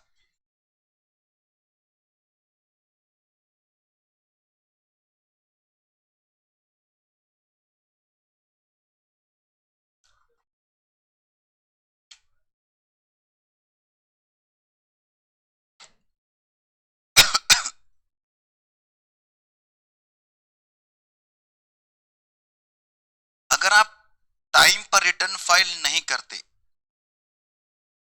टाइम का मतलब क्या हो गया? सेक्शन 139 सब सेक्शन 1 की जो ड्यू डेट आपको दे रखी है, 31 जुलाई, 31 अक्टूबर या 30 नवंबर। सर 31 जुलाई तो बताई नहीं आपने, इनके अलावा जो बचेगा वो कब जाएगा? 31 जुलाई को जाएगा। अगर आप टाइम पर रिटर्न फाइल नहीं करते तो इसके क्या क्या कॉन्सिक्वेंस रहेंगे? सबसे पहली बात है बच्चों, आप पर 254F की एक पेनल्टी लगेगी। इसको फीस नाम दिया गया है, ये पेनल्टी, इसको नाम फीस दिया गया कि अगर आप लेट रिटर्न फाइल करेंगे तो आपको 1000 या 5000 का क्या देना पड़ेगा? फीस देना पड़ेगा। दूसरा है, एक असेसमेंट हो सकता है आप पर सेक्शन 144 का। इस लाइन को आप इग्नोर कर सकते हैं क्योंकि ये फाइनल में आप समझोगे क्या होता है असेसमेंट वगैरह, क्योंकि सब फाइनल में आपका। तीसरा, इसके अंदर नॉन फाइलिंग की पेनल्टी भी गवर्नमेंट लगा सकती है सेक्शन 270A के अंदर। ये भी फाइनल में देखोगे आप, क्योंकि पेनल्टीज वगैरह आपके सिलेबस में बिल्कुल भी नहीं है। तीसरा यहां बता रखा है कि सर आप पर 234A का लेट फाइलिंग का इंटरेस्ट लगेगा। ऐसा कुछ पढ़ा है क्या हमने? अगर आपने रिटर्न फाइल लेट किया है तो आपको 1% के हिसाब से, अगर आपके इनकम टैक्स निकल रहा है आपका, तो लगेगा आपको। चैप्टर 6A 80C से लेकर 80U डिडक्शन नहीं मिलेगा, सब डिडक्शंस आपके हटा दी जाएगी। और सबसे लास्ट में जो बहुत बेहतरीन बात है बच्चों, कि आप किसी भी लॉस को, हाउस प्रॉपर्टी और अनअब्जॉर्ब डेप्रिसिएशन को छोड़ते हुए किसी भी लॉस को आप कैरी फॉरवर्ड नहीं कर सकते। इसीलिए बहुत जरूरी है कि समय पर रिटर्न फाइल की जाए। और ये कॉन्सिक्वेंस बच्चों हमारे लिए वरदान है एक सीए के लिए। ये जितने इतने भयानक होंगे ना, तभी क्लाइंट हमारे पास ढूंढता ढूंढता पहुंचेगा। अदरवाइज क्यों आएगा? वो बोल देगा भाई ठीक है, तेरा मन करे तो भर देना, नहीं तो कोई बात नहीं, बाद में भर देना। सोचिए, एक रेड लाइट को अगर आपने जंप कर दिया तो पेनल्टी अगर है आपके जेब में तो दे दो, नहीं तो चले जाओ। तो बताओ कोई रुकेगा उस रेड लाइट पर? आज बात समझ में आ रही है? इसीलिए जरूरी है बच्चों, ये जितना हार्ड प्रोविजन बनेगा।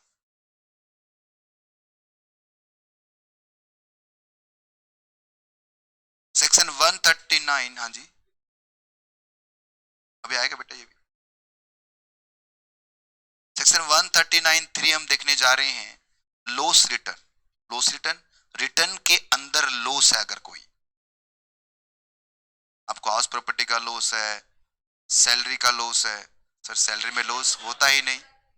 बिजनेस का लॉस है, पीजीवीपी का लॉस है। तो ये जो लॉस है आपके, इन लॉस की अगर हम बात करें, रिटर्न में आपका लॉस है, लॉस को क्या करने वाले हो आप? कैरी फॉरवर्ड करवाने वाले हो। तो आप सेक्शन 139(3) में रिटर्न फाइल करते हो। सर मतलब, अरे भाई सेम टू सेम है, सेक्शन 139(1) हो या 3 हो, 3 कब बन जाता है ऑटोमेटिकली? जब उसके अंदर लॉस आ जाता है। As per section 139(3) plus section 80। Section 80 set off and carry forward का है बच्चों। ये क्या बोलते हैं कि सर कुछ लॉस, ये 3 लॉस हैं, पीजीवीपी का लॉस, 35 एडी का लॉस और कैपिटल गेन का लॉस। कौन सा? शॉर्ट टर्म हो चाहे लॉन्ग टर्म हो, can not be carry forward if ROI not file up to due date of or section 139 sub section 1। अगर आपने समय पर रिटर्न फाइल नहीं किया तो ये 3 लोग कभी भी क्या नहीं होगा? कैरी फॉरवर्ड नहीं होगा। इसका मतलब सर इसके अलावा सारे लॉस कैरी फॉरवर्ड हो जाएंगे। कौन से बचे? पहली बात, सैलरी में हो नहीं सकता। दूसरी बात, हाउस प्रॉपर्टी का हो जाएगा कैरी फॉरवर्ड, और अनअब्जॉर्ब्ड डेप्रिसिएशन ये भी कैरी फॉरवर्ड हो जाएगा। इसके अलावा कुछ बचा ही नहीं बच्चों। Sir income from other sources वो तो वैसे भी कैरी फॉरवर्ड नहीं होता था। विनिंग फ्रॉम लॉटरी वो तो वैसे कोई काम का नहीं था। हाँ, ओएमआरएच वाला वो भी कैरी फॉरवर्ड नहीं होगा। आई बात समझ में आपको? ही तो इस केस में क्या बोला है यहाँ पर, इन 4 केस की अगर हम बात करें, सॉरी 4 हो गए ना, शॉर्ट टर्म लॉन्ग टर्म दोनों को माने, तो ये तभी आपका क्या होगा? कैरी फॉरवर्ड होगा यदि आपने रिटर्न को क्या किया है? टाइम पर फाइल किया। इसका मतलब हाउस प्रॉपर्टी और अनअब्जॉर्ब्ड डेप्रिसिएशन जो आपका है can be carry forward if ROI not file up to due date of section 139(1). इस नोट को समझिए। एक तो ना ये जो लिखा हुआ ना, ये इस पर आप एमसी की नोट कर देना।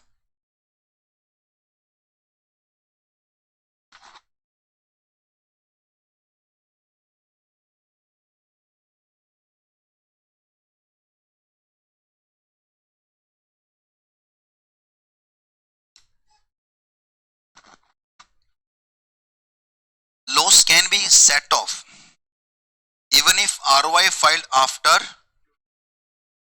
मतलब सर भाई साहब सेट ऑफ हो सकता है, कैरी फॉरवर्ड नहीं होगा।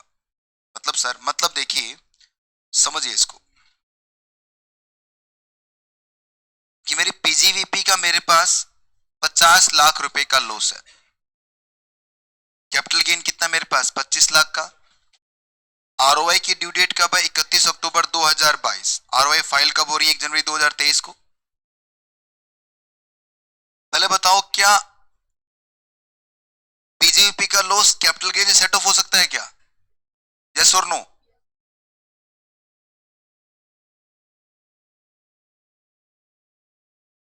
हाउस प्रॉपर्टी का लॉस सबके साथ सेट ऑफ हो सकता है। पीजीपी का नॉर्मल लॉस सैलरी को छोड़कर सबके साथ। सबका मतलब क्या हो गया? कैपिटल गेन भी तो आ गया। याद ही नहीं रहता तुम लोगों को। कॉन्फिडेंस से बोलना चाहिए यस सर, हाँ नो, हाँ हाँ हाँ हाँ। इतना अच्छी तरह याद करवाया, चार्ट बना के क्लास में बनाया था हमने चार्ट, तो वो इतने सारे क्वेश्चंस किए उसके ऊपर। देखो, तो आरओए आप लेट फाइल कर रहे हैं, लॉन्ग टर्म कैपिटल गेन कितना आपका? 25 लाख रुपए का है। सेट ऑफ कितना कर लोगे आप? 25 लाख। तो इनकम कितनी आ गई? 0 आ गई। तो 25 में से, सॉरी 50 में से 25 सेट ऑफ हो गया, तो बाकी जो बैलेंस 25 बचा ना, ये कैरी फॉरवर्ड नहीं होगा। मतलब ये जो रूल है सेक्शन 139(3) के अंदर, वो कैरी फॉरवर्ड पे लग रहा है। अगर लेट रिटर्न फाइल करोगे, सेट ऑफ की परमिशन हो जाएगी आपको, पर कैरी फॉरवर्ड जो बच गया वो नहीं मिलेगा। अब सेक्शन 80 क्या बोलता है देखो,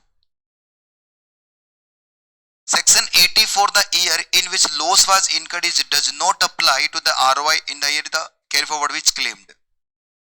ये कह रहे हैं कि सर जिस साल आपने लॉस को अर्न किया है, जो पहला साल है ना जिस साल लॉस हुआ है आपको, उस साल के रिटर्न को टाइम पर फाइल करना है। एक बार जब रिटर्न टाइम पर फाइल हो गई ना, तो फिर वो क्या हो जाएगा, वो अब कैरी फॉरवर्ड होना स्टार्ट हो जाएगा। आगे रिटर्न टाइम पर फाइल करो चाहे मत करो। मतलब सर क्या हुआ कि कोई लॉस है आपका, इस साल आपने लॉस कमाया, तो अब ये लॉस मान लो पीजीवीपी का लॉस है, 8 साल तक कैरी फॉरवर्ड हो सकता है, तो पहले साल क्या कर दीजिए, इसको टाइम पर फाइल कर दीजिए। अगले सालों में रिटर्न फाइल करो मत करो, लेट फाइल करो, एक बार ये कैरी फॉरवर्ड हो गया तो अब ये रुकने वाला नहीं है। अब रिटर्न के कोई मतलब नहीं बचेगा, लेट फाइल करो या टाइम पर फाइल करो। देखो प्रीवियस ईयर 18-19 का कोई पीजीपी का लॉस था 50 लाख का, रिटर्न को आपने टाइमली फाइल कर दिया है। अब 21-22 की रिटर्न आपने टाइम पर फाइल नहीं की है, कोई फर्क नहीं पड़ेगा, अभी कैरी फॉरवर्ड हो गया और हो जाएगा और कैरी फॉरवर्ड होता रहेगा। अब इसके बाद जितने भी असेसमेंट ईयर्स हैं उनकी रिटर्न टाइम पर फाइल करो चाहे मत करो, उससे फर्क नहीं पड़ेगा।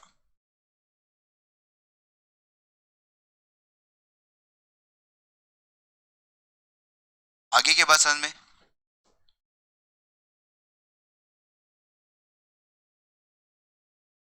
चलो बिलेटेड रिटर्न, जैसे बिलेटेड हैप्पी बर्थडे होता है ना, वैसे बिलेटेड रिटर्न भी है। रिटर्न देखो बच्चों, आप दो ही सेक्शन में फाइल कर सकते हो, या तो सेक्शन 139(1) में या सेक्शन 139(4) में। या तो आप टाइम पर फाइल करोगे या लेट फाइल करोगे, या तो क्लास में आप टाइम पर आओगे या लेट आओगे, और तो कुछ है ही नहीं ना। या तो मैं टाइम पर क्लास में आता हूं या लेट आता हूं, दोनों में से एक काम होगा।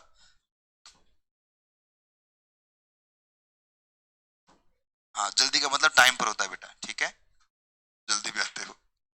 कब आता हूँ जल्दी, आज तो वैसे भी 4 मिनट लेट आया था मैं। सेक्शन 139(4) की अगर हम बात करें, बिलेटेड रिटर्न मतलब late return. Assessee file fail to file return under section 139(1), then he can file belated return. अगर आप समय पर रिटर्न फाइल नहीं कर सकते, जो सेक्शन 139(1) में टाइम दे रखा है, तो आप उसे क्या कर सकते हो, लेट भी फाइल कर सकते हो। और लेट फाइल कब तक कर सकते हो, 3 month before end of the relevant assessment year. मतलब कौन सा हो गया, 31 December of relevant assessment year. RAY का मतलब होता है relevant assessment year. Sir relevant assessment, हाँ बेटा ये प्रीवियस ईयर है ना आपका, कौन सा है, 22-23, तो इस प्रीवियस ईयर का रेलिवेंट असेसमेंट ईयर कौन सा है, 23-24, ठीक है ना। इस प्रीवियस ईयर का जो असेसमेंट ईयर है, ये इसी का तो असेसमेंट ईयर है। हर एक प्रीवियस ईयर का अपना अपने का असेसमेंट ईयर होता है, सबका अपना अपना होता है बेटा। इसका कौन सा है, 23-24 है।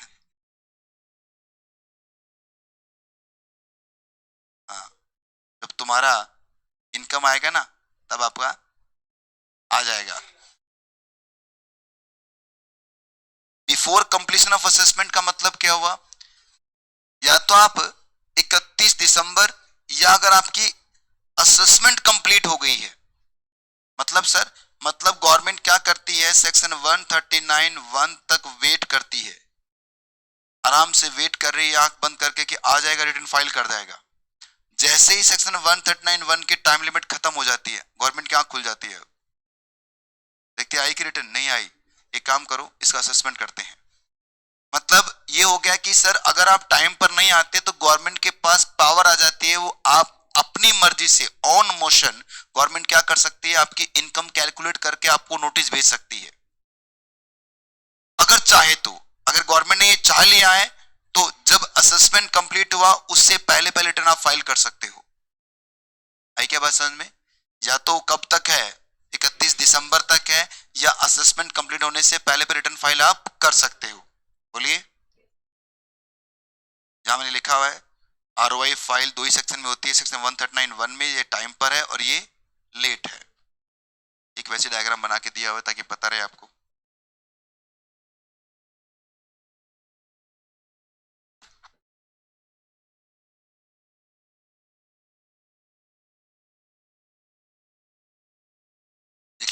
क्या समझ में आ गया डायग्राम क्या है? ये प्रीवियस ईयर 21-22 का प्रीवियस ईयर आपका बच्चों, और इसके बाद में असेसमेंट ईयर कौन सा आएगा? 22-23 आएगा, तो ये इसका रेलेवेंट असेसमेंट ईयर आ गया। तो ये 31 जुलाई या 31 अक्टूबर मान लो आप, ये रिटर्न फाइलिंग ड्यू डेट है। इसके कितने दिनों के अंदर अंदर? 3 महीने के अंदर अंदर, मतलब 31/12/2022 या फिर कंप्लीट असेसमेंट विच अर्लियर क्या करोगे, रिटर्न फाइल कर सकते हो। मतलब अगर आपने इससे पहले रिटर्न फाइल किए यहां तक तो 139 1 में रिटर्न फाइल किए, और इस पीरियड में किए तो 139 4 में फाइल। सर इस पीरियड के बाद नहीं कर सकते, इस पीरियड के बाद में रिटर्न आप फाइल ही नहीं कर सकते, फिर गवर्नमेंट ही फाइल करेगी जो करनी है उनको, फिर गेट बंद हो जाएंगे बच्चों, दर्शन नहीं होंगे। अब आई बात समझ में? पुराने जमाने में ये जो टाइम था इसको 3 साल तक बढ़ा के दिया हुआ था। मतलब सर प्रीवियस ईयर 21-22 के रिटर्न है ना, आप कब तक फाइल कर सकते थे? 22-23 में भी कर सकते हो, 23-24 में भी कर सकते हो, और 24-25 तक, सॉरी 24-25 तक, मतलब 31 मार्च 2025 तक आप ये रिटर्न फाइल कर सकते हो। इतना समय दे रखा था कांग्रेस गवर्नमेंट ने। मोदी जी का ये क्या नाटक है? 3-3 साल तक इतना ल्यूज छोड़ दिया। इनकम टैक्स तो जिसकी वजह से देश चल रहा है, हम इनसे टैक्स ले रहे हैं, आराम से दे देना जब मन करे। 3 साल का टाइम दे दिया है।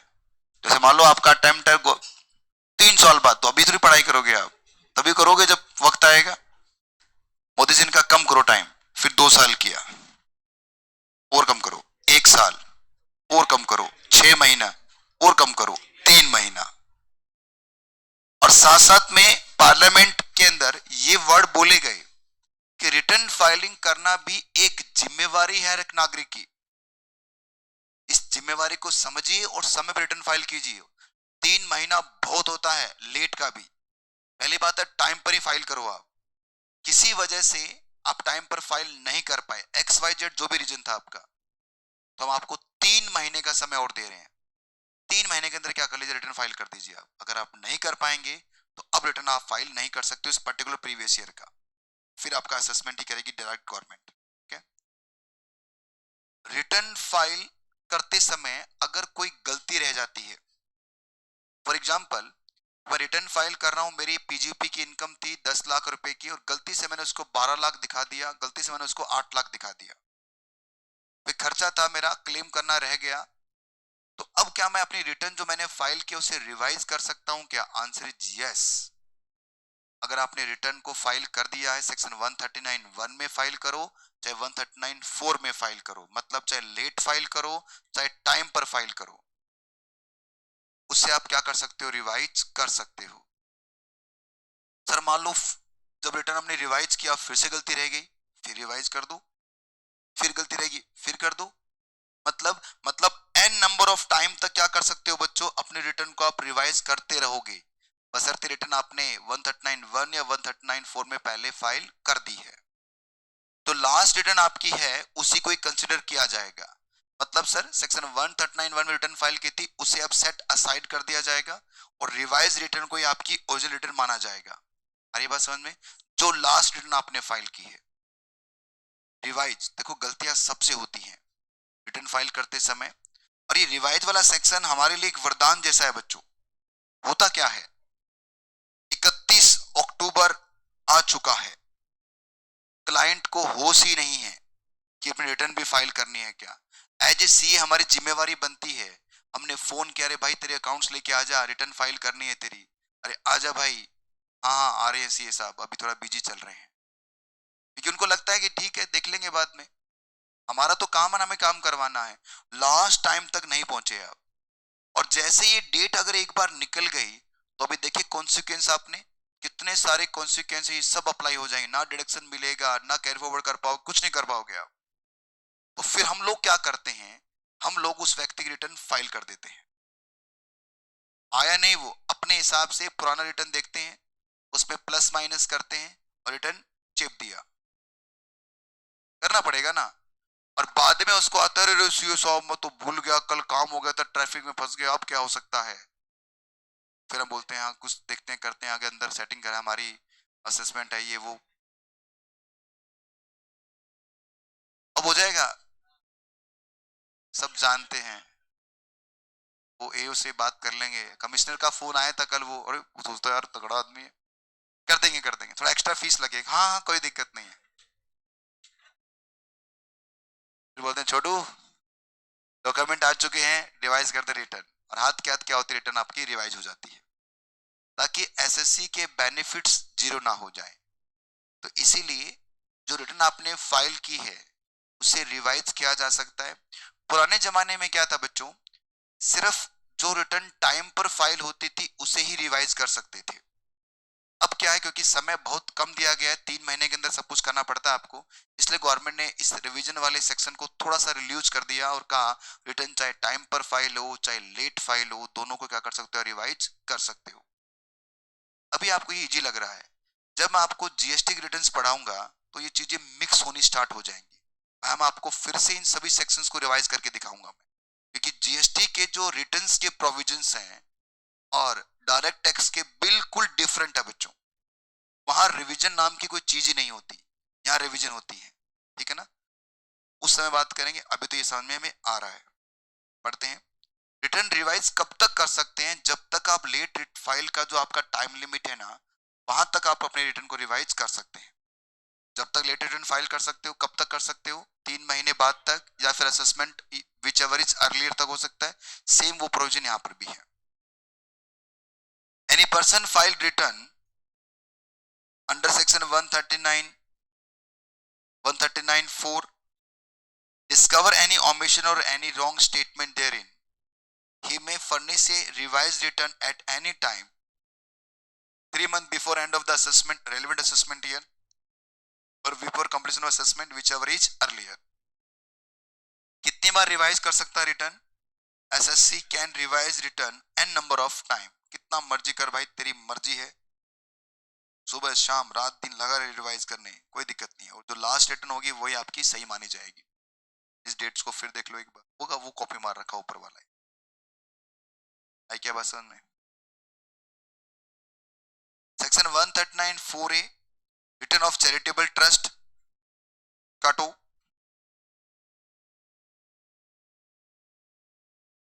पॉलिटिकल पार्टी काटो,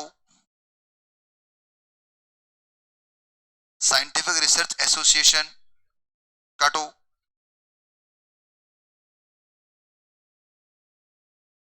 बिजनेस ट्रस्ट इन्वेस्टमेंट फंड काट दो, पूरा काट दो बेटा,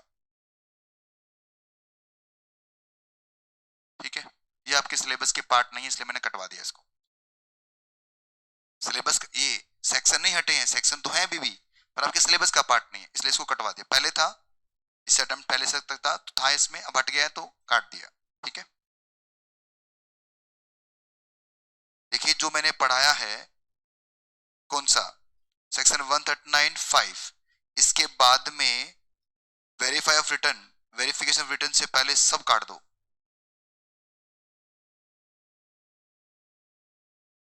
ठीक है, नहीं है सिलेबस में। आगे बढ़ते हैं, वेरिफिकेशन ऑफ रिटर्न, रिटर्न को वेरीफाई कौन करता है। वेरीफाई का मतलब, जैसे मान लीजिए एक पर्सन मेरे पास रिटर्न फाइल करवाने आया, उसने कहा सर मेरे 5 लाख की इनकम है, 10 लाख की इनकम है, और ये मेरे इनकम के प्रूफ है, मेरे पास ये सेल बुक है, परचेज बुक है, ये मैंने बिल काटे हैं, सभी रिटर्न फाइल कर दो। मैंने उसकी सेल बुक परचेज बुक देख दुख के रिटर्न फाइल कर दी, 10 लाख पे टैक्स बनवा लिया, 1,12,500 दे के जा भाई। अब मुझे बताइए, कल को नोटिस आता है, गवर्नमेंट को पता चला कि वो व्यक्ति झूठ बोल रहा था, उसकी इनकम 10 लाख नहीं, उसकी इनकम तो 1 करोड़ की थी, और मैंने उस पर साइन भी कर दिया, क्या मैं साइन करूंगा? नहीं, हमारी जिम्मेवारी थोड़ी है। अरे इनकम आपने कमाई है, हम तो उसको फाइल कर रहे हैं, आपके रिटर्न फाइल कर रहा हूं मैं। अगर कल को कोई भी दिक्कत रहती है तो उसकी जिम्मेवारी किसकी है? उसी व्यक्ति की, हमारा कुछ जिम्मेवारी नहीं है। आई क्या बात समझ में आपको, हमें कोई मतलब नहीं है इससे। भाई आपको, हमने आपके अकाउंट्स देखे हैं, इस अकाउंट्स के हिसाब से ये रिटर्न आपकी है। अब आपने अंदर क्या छुपा रखा है मुझे क्या पता यार। आपके और 10 बिजनेस चल रहे हैं, उसके तो आपने डॉक्यूमेंट्स में दिखाई नहीं हो। क्या मैं कोई तांत्रिक थोड़ी हूँ जो पता करूंगा, हाँ वो वाला तो लेके आ, मुझे क्या पता तू क्या है। जो मुझे बताओगे, आपने कहा सर ये बैंक अकाउंट है, ये मेरे म्यूचुअल फंड है, ये मेरी LIC है, ये देखो रिटर्न बनेगी। मैंने कहा जीरो रिटर्न, ला दो मेरे 200 रुपए, तू चल। तो बोलने वाली बात है।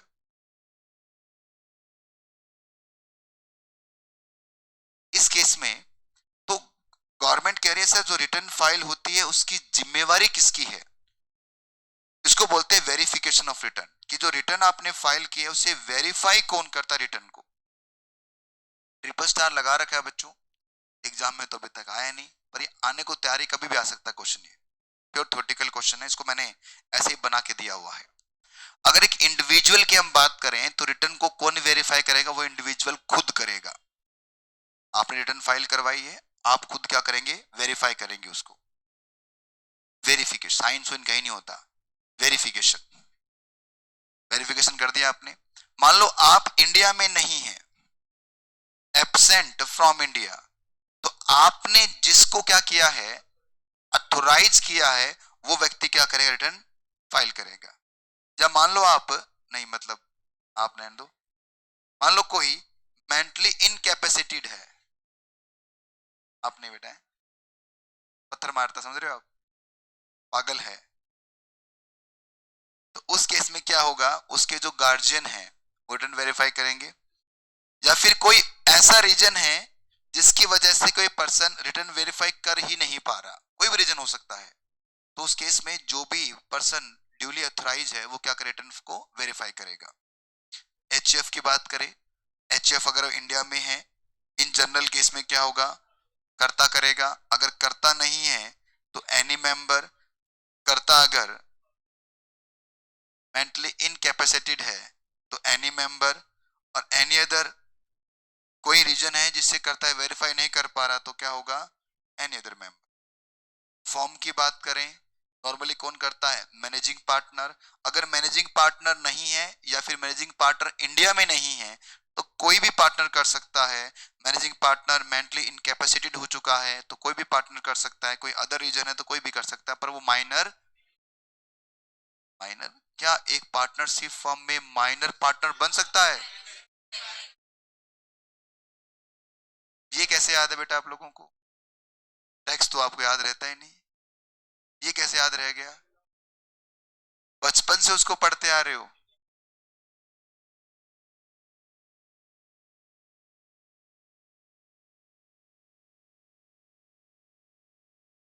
सही बात है सर, ऊपर आपने ये नहीं बोला, मतलब यहाँ ऊपर में माइनर रिटर्न वेरीफाई कर सकता है ऊपर वाले में। LLP की बात करते हैं, LLP जनरल क्या होगा, जो LLP में डेजिग्नेटेड पार्टनर होता है, LLP 2008 आके सिलेबस में आपके पढ़ा हुआ ना आपने, तो LLP में डेजिग्नेटेड पार्टनर होता है बच्चों, वो करेगा। करो, अगर वो इंडिया में नहीं है, तकलीफ होती है। इनकम टैक्स तो याद नहीं, बाकी सब्जेक्ट सारे याद हो रहे हैं, तकलीफ तो होती है बेटा। नहीं नहीं, मैं फिर सेक्शन पूछ लूंगा दूसरे, फिर कल वाले पूछ लूंगा, वही नहीं आएंगे याद। Absent from India, any partner of LLP, mentally incapacitated any partner, other reason है कोई आपका, एनी पार्टनर पर माइनर नहीं होना चाहिए। कंपनी की बात करें, जनरली कौन करेगा बच्चों, मैनेजिंग डायरेक्टर, MD जिसको हम कहते हैं। अगर वो इंडिया में नहीं है, मेंटली इनकैपेसिटेड है या फिर वो अदर रीजन है तो कोई भी कर सकता है। लोकल अथॉरिटी के केस में जो प्रिंसिपल ऑफिसर होता है वो क्या करता है, रिटर्न फाइल करता है प्रिंसिपल ऑफिसर। पॉलिटिकल पार्टी में CEO होता है बच्चों, चीफ एग्जीक्यूटिव ऑफिसर, ठीक है। और एनी अदर एसोसिएशन जो आपकी है, तो कोई भी मेंबर या फिर प्रिंसिपल ऑफिसर क्या करेगा, रिटर्न वेरीफाई करेगा। हाँ बिल्कुल तन्वी, सबके लिए 31 दिसंबर ही डेट है, लास्ट डेट सबके लिए 31 दिसंबर ही है। इधर देखिए, सेक्शन 139 सब सेक्शन 1 मैंने पढ़ाया आपको, जिसमें हमने देखा कि रिटर्न किन किन को फाइल करना है और कब कब फाइल करना है। सेक्शन 139(2) डिलीट हो चुका है बच्चों, सेक्शन 139(3) था लॉस रिटर्न का, मतलब रिटर्न में जब लॉस होगा तो हाउस प्रॉपर्टी और अनअब्जॉर्ब्ड डेप्रिसिएशन को छोड़ते हुए बाकी कोई भी लॉस कैरी फॉरवर्ड नहीं होगा अगर आपने रिटर्न टाइम पर फाइल नहीं किया। टाइम मतलब सेक्शन 139(1) का टाइम लिमिट। सेक्शन 139(4) था बिलेटेड रिटर्न। लेट कब तक फाइल कर सकते हो? 31 दिसंबर तक आप लेट फाइल कर सकते हो, या फिर असेसमेंट से पहले पहले। सेक्शन 139(5) था किसका? रिवाइज रिटर्न का। एक रिटर्न जो आपने सेक्शन 139(1) में या सेक्शन 139(3) में या 139(4) में फाइल किया है। 3 में, हाँ 3 में कौन सी रिटर्न फाइल होती है? Loss return.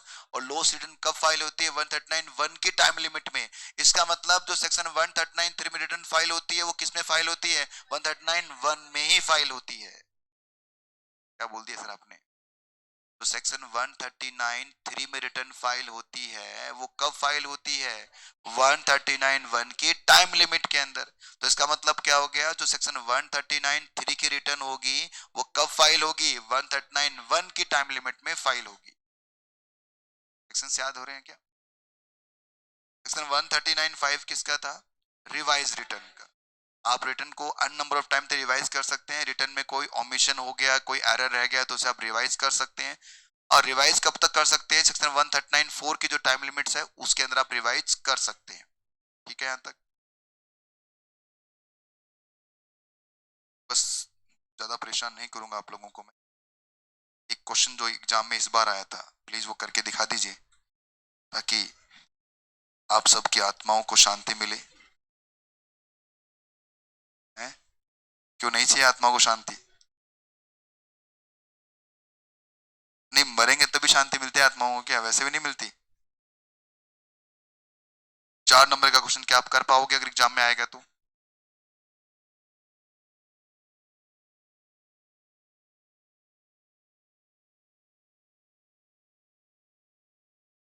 क्या एक रिटर्न जो सेक्शन 139(5) में फाइल किया, मतलब रिवाइज रिटर्न को फिर रिवाइज कर सकते हैं? एन नंबर ऑफ टाइम का मतलब क्या हुआ फिर? कितनी बार? मतलब एक बार फाइल किया, फिर फाइल किया, फिर फाइल किया, फिर फाइल किया, फिर फाइल किया, फिर फाइल किया, फिर बस बस बस, बस करो। कर लोगे क्वेश्चन को? सारी रिवाइज कर सकते हो क्या? Yes sir. और का साइन है या फिर ये क्वेश्चन करके दिखाओ।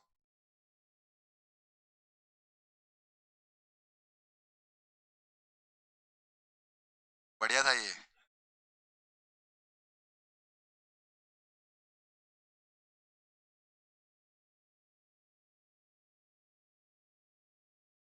Due to some inconsistent information provide the return of income furnished by section 139(1), assessing officer consider that defective return। मैंने पढ़ाया नहीं अभी मेरे को। अभी डिफेक्टिव रिटर्न मैंने पढ़ाया नहीं आपको।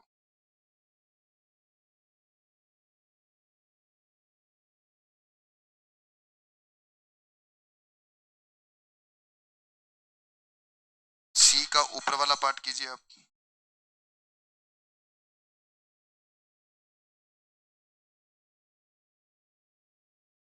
कैलाश है जो एक रेजिडेंट और रेजिडेंट है, could not file return of income assessment year 21-22 before the due date of prescribed section 139(1). Advise करो कि कैलाश के कंस एज ए क्या कॉन्सिक्वेंस है नॉन। अरे नहीं नहीं, आप समझे नहीं। वो आपसे एक कॉन्सिक्वेंस पूछ रहा है। वो 4-5 पॉइंट थे ना नोट्स वाले, वो आगे थे एग्जाम के अंदर, एज इट इज आगे थे बच्चों।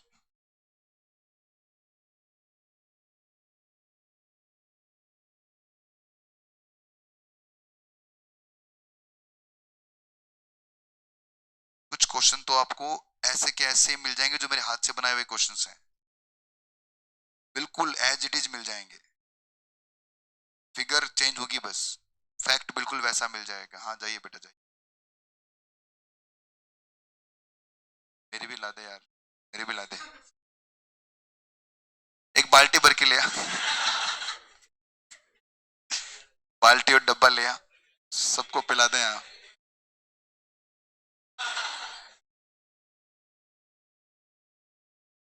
और तू इसके साथ बैठता नालायक, सबकी बोतलें ले ली उसने।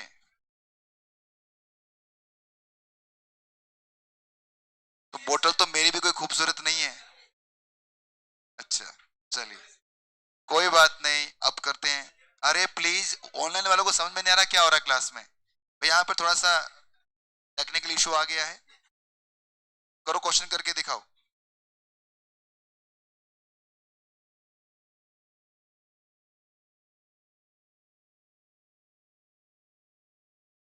वो कौन कौन से लॉस हैं जो रिटर्न लेट फाइल करने या नहीं करने पर भी कैरी फॉरवर्ड हो जाएंगे? एग्जामिनर सिर्फ वो दो नाम ढूंढेगा आपके आंसर के अंदर। अब चाहे इसको आप 6 लाइनों में लिखो चाहे 2 लाइनों में लिखो, अगर आपने दोनों नाम लिखे हुए हैं, हाउस प्रॉपर्टी नहीं, बिल्कुल थोड़ा सा बना के आप 2 लाइनों में लिख दोगे आप। देखिए, वॉल्यूम बढ़ाने से क्वालिटी नहीं बढ़ती, याद रखना। क्वालिटी क्वालिटी रहेगी। बहुत सारे बच्चे कहते हैं सर इतना लिख के आया, फिर भी अरे भाई क्या लिख के आया तू, कचरा लिख के आया है तू। तो बीकॉम थोड़ी है जो गिट नाप के नंबर मिलने वाले हैं। यहाँ कंटेंट पढ़े जाएंगे कि भाई हाँ इतना लिखा, 4 और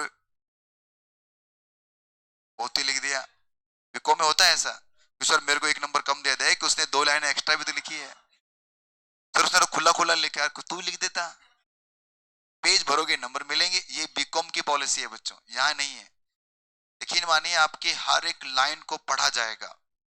जितना इजी तरीके से एग्जामिनर को आप अपने कॉपी रीड करवाओगे उतना जल्दी अच्छे नंबर आपको मिलेंगे। ये पॉलिसी है बच्चों। जो कॉपी चेक कर रहा है वो कंप्यूटर नहीं है, वो मेरे जैसा एक नॉर्मल पर्सन है जो अभी कॉपी को चेक कर रहा है। आप जितना उसको बेवकूफ बनाने की कोशिश करोगे वो उतने नंबर काटना स्टार्ट कर देगा आपके। नहीं आता अगर आपको, एडमिट कीजिए। आपके आसपास जो बैठे हैं, लेकिन मानो एग्जामिनेशन हॉल के भी मैं आपको एक सिचुएशन दिखाता हूँ, वो भी एक तरह का एक मैदान है जिसमें आपको बच के बैठना है। सबसे पहली बात, जब एग्जामिनेशन हॉल के अंदर एंटर करो आप, तो आपके आगे वाला, आपके पीछे वाला और 2 साइड वाले आपके सबसे बड़े दुश्मन है दुनिया के, ये मान के बैठना है। कोई मतलब नहीं है आपको। देखिए, किसी के 2 नंबर 3 नंबर के बताने से आप पास होने वाले नहीं हो। और यदि आपने मेहनत की है तो किसी को क्यों बता रहे हो आप? धर्मशाला खोल रखी है क्या? आपको आता है क्वेश्चन, वो गलत कर रहा, करने दे भाई, नहीं पढ़ेगा तो फेल ही होगा। अरे तूने तो पढ़ाई की है ना, रात दिन बैठ के किताबों में बैठा, क्यों लोगों को बांट रहा है, क्यों अपना टाइम खराब कर रहा है? देखिए, जो 3 घंटे हैं उसमें 1 मिनट छोड़ो, 1 सेकंड भी आपका बर्बाद हो रहा है तो वो आपका बर्बाद हो रहा है, उसको कोई फर्क नहीं पड़ेगा। वो तो कफन बांध के आया, फेल होना उसको तो तेरे को भी साथ ले चलेगा। आगे वाला पीछे वाला, ये इतने महान स्ट्रॉन्ग प्राणी हैं जो आपको इन्फ्लुएंस करेंगे। कुछ तो ऐसे माहौल बना देते हैं, और वो सेक्शन वो सेक्शन वो सेक्शन, लगता है हमें तो कुछ आता ही नहीं यार, ये कौन से सेक्शन की बात कर रहे हैं। लेकिन मानिए सब कुछ आता है आपको, बस ये दिल में बिठा के बैठना एग्जाम के अंदर। पूरी क्लास के अंदर जितने भी बच्चे बैठे हैं, अपने आप देखो, अपने आप को स्ट्रॉन्ग करना पड़ेगा एग्जाम के अंदर। जितने बच्चे बैठे हैं सब नालायक और गधे हैं, सब मुझे ही आता है एग्जाम, ये मान के बैठना एग्जाम के अंदर, तब जाके बढ़िया नंबर आएंगे। ये मत देखिए यार वो बहुत इंटेलिजेंट था, इसके कुछ भी नहीं है, मैं ही हूं जो हूं और मैं लिखूंगा एग्जाम। और जिसने सबसे पहले है ना कॉपी वाला सीन, वो वहां पर बहुत अटैक होता है ऐसे ऐसे ना, सप्लीमेंट्री उसने भी ले ली, उसने भी ले ली, उसने भी ले ली। जो भी सप्लीमेंट्री ले रहा है उसी समय सोचना इसके नंबर गलत है क्योंकि ये गलत लिख रहा है। एक कॉपी जो है बेटा मोर देन सफिशिएंट है। जो रिसर्च होती है पूरी इंस्टीट्यूट की कि कितना बच्चा लिखेगा, खुला लिखेगा, आंसर लिखेगा, उसी के हिसाब से कॉपी बनाई जाती है। वो कॉपी जो आपकी बनी हुई है उसमें पूरा कंटेंट आपका अच्छी तरह शामिल हो जाएगा। अगर ज्यादा कॉपी ले रहा है इसका मतलब क्या है, वो बर्बाद कर रहा है अपने नंबर। तो कभी डरो मत, कोई कॉपी आसपास वाला मांग रहा है तो मांगने दो, हंसो स्माइल किया करो, ये गया। जैसे कोई कॉपी मांगेगा ये गया। हे भगवान आत्मा को शांति देना। खुद को जरूरत पड़े तो समझना बहुत बढ़िया लिखा तूने, और एक कॉपी एक्स्ट्रा लेके आया है तू, जरूरी है। देखिए, अपने आप को सेल्फ मोटिवेट करना बहुत जरूरी एग्जामिनेशन हॉल में। ऐसे ऐसे मैं महान हस्तियों को देखता हूँ जो घबरा जाते हैं, कई कई तो मतलब गिर जाते हैं लिटरली। अरे मर जाते हैं बच्चे, अरे इतनी पढ़ाई करते हैं यार, उसके बाद में जब एग्जाम के अंदर उसको ब्लैंक हो जाते हैं कि सर कुछ याद नहीं आ रहा। अरे पागल है कि कुछ याद नहीं आ रहा। मेरा तो जब मैं एग्जामिनर बन के जाता था, अब तो मैंने बंद कर दिया, बहुत कम पैसे देते इसलिए नहीं जाता मैं, पहले अच्छा मिलता था। तो मैं देखता था वहां पर स्टूडेंट, एक बार तो बताई थी कि मैंने बात आपको, टैक्स का पेपर चल रहा था और मैं एक बच्चे के पास खड़ा हो गया, ठीक है। वो एमसीक्यू लिख रहा था उसने, मैंने मेरा वैसे ही ना वो नॉलेज जाग गया, मैंने समझ बी। और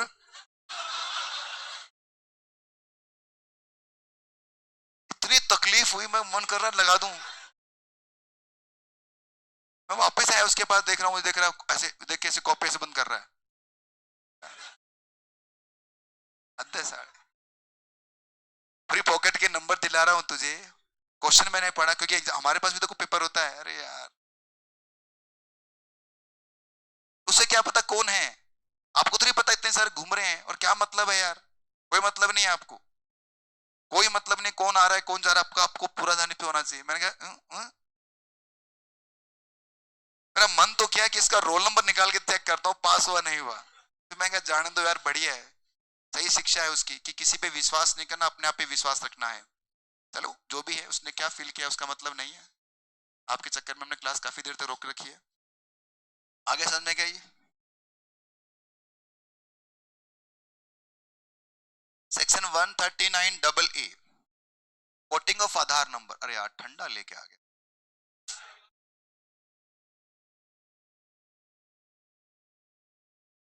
चलो कोई बात नहीं। Section 139 double A, coating of Aadhaar number.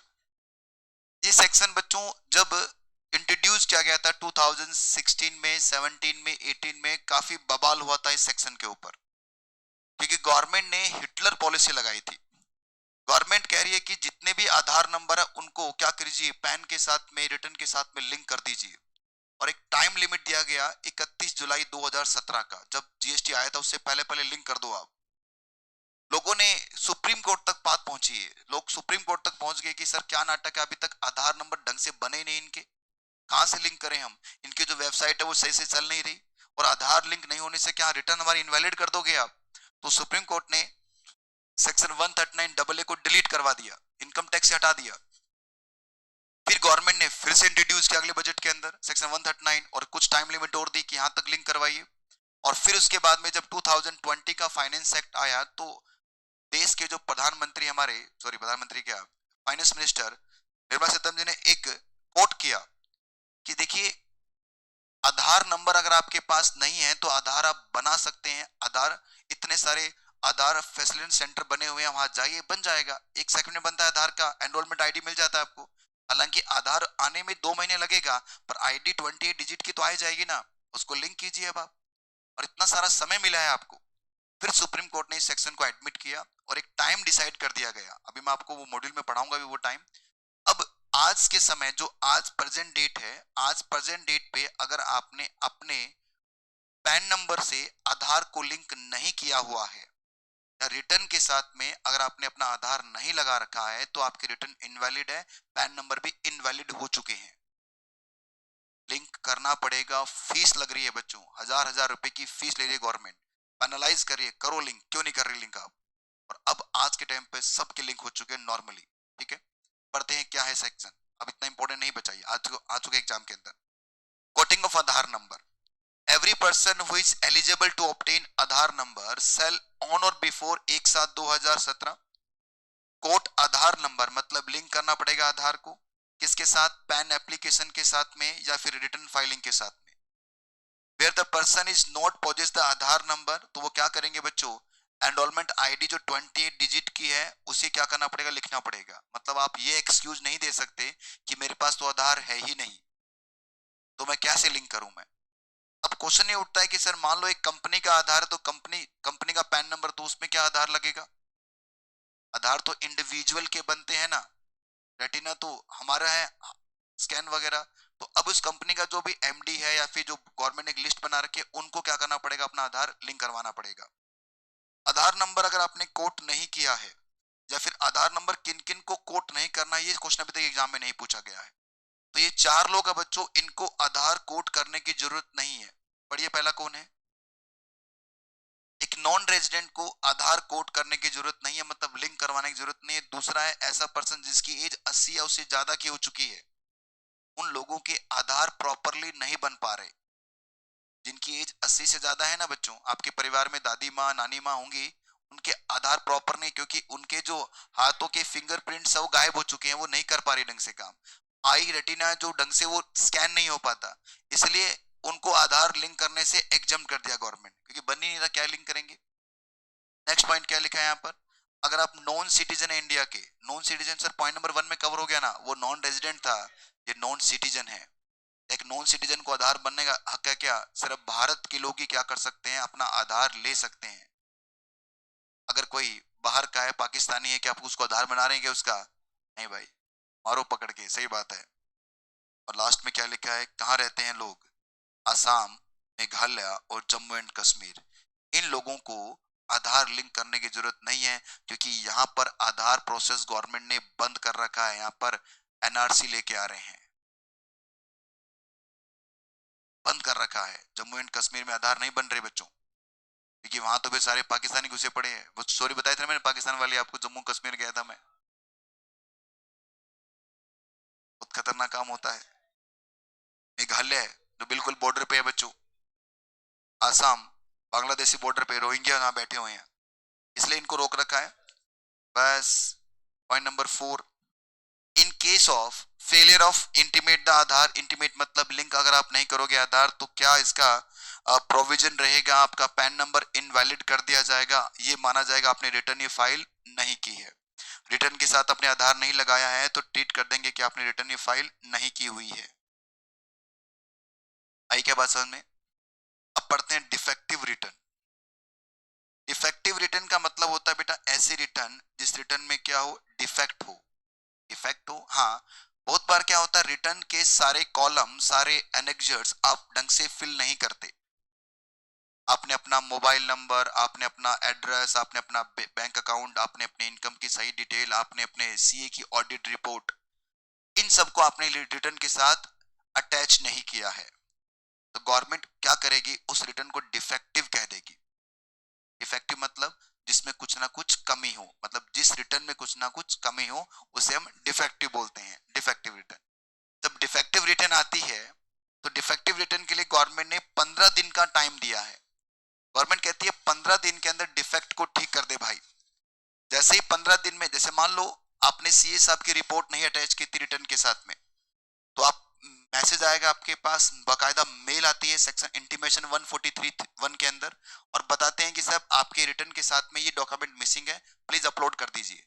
आपने अपलोड कर दिए हैं, बात खत्म, रिटर्न वापस रिवाइव हो जाएगी, सही हो जाएगी। बट अगर आपने अपलोड नहीं की 15 दिन के अंदर, तो ये माना जाएगा रिटर्न आपने फाइल ही नहीं की थी। पढ़ दीजिए पूरा सेक्शन। हाँ, इंटीमेट करती है गवर्नमेंट सेक्शन 143(1) के अंदर, इंटीमेशन बोलते हैं इसको।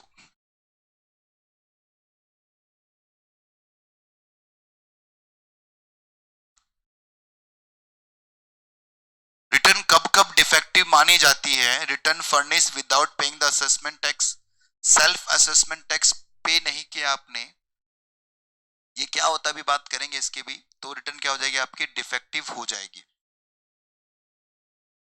Annexure statement and column in the return of income have been not duly filed in, सारे आपने filled up नहीं कर रखे ढंग से।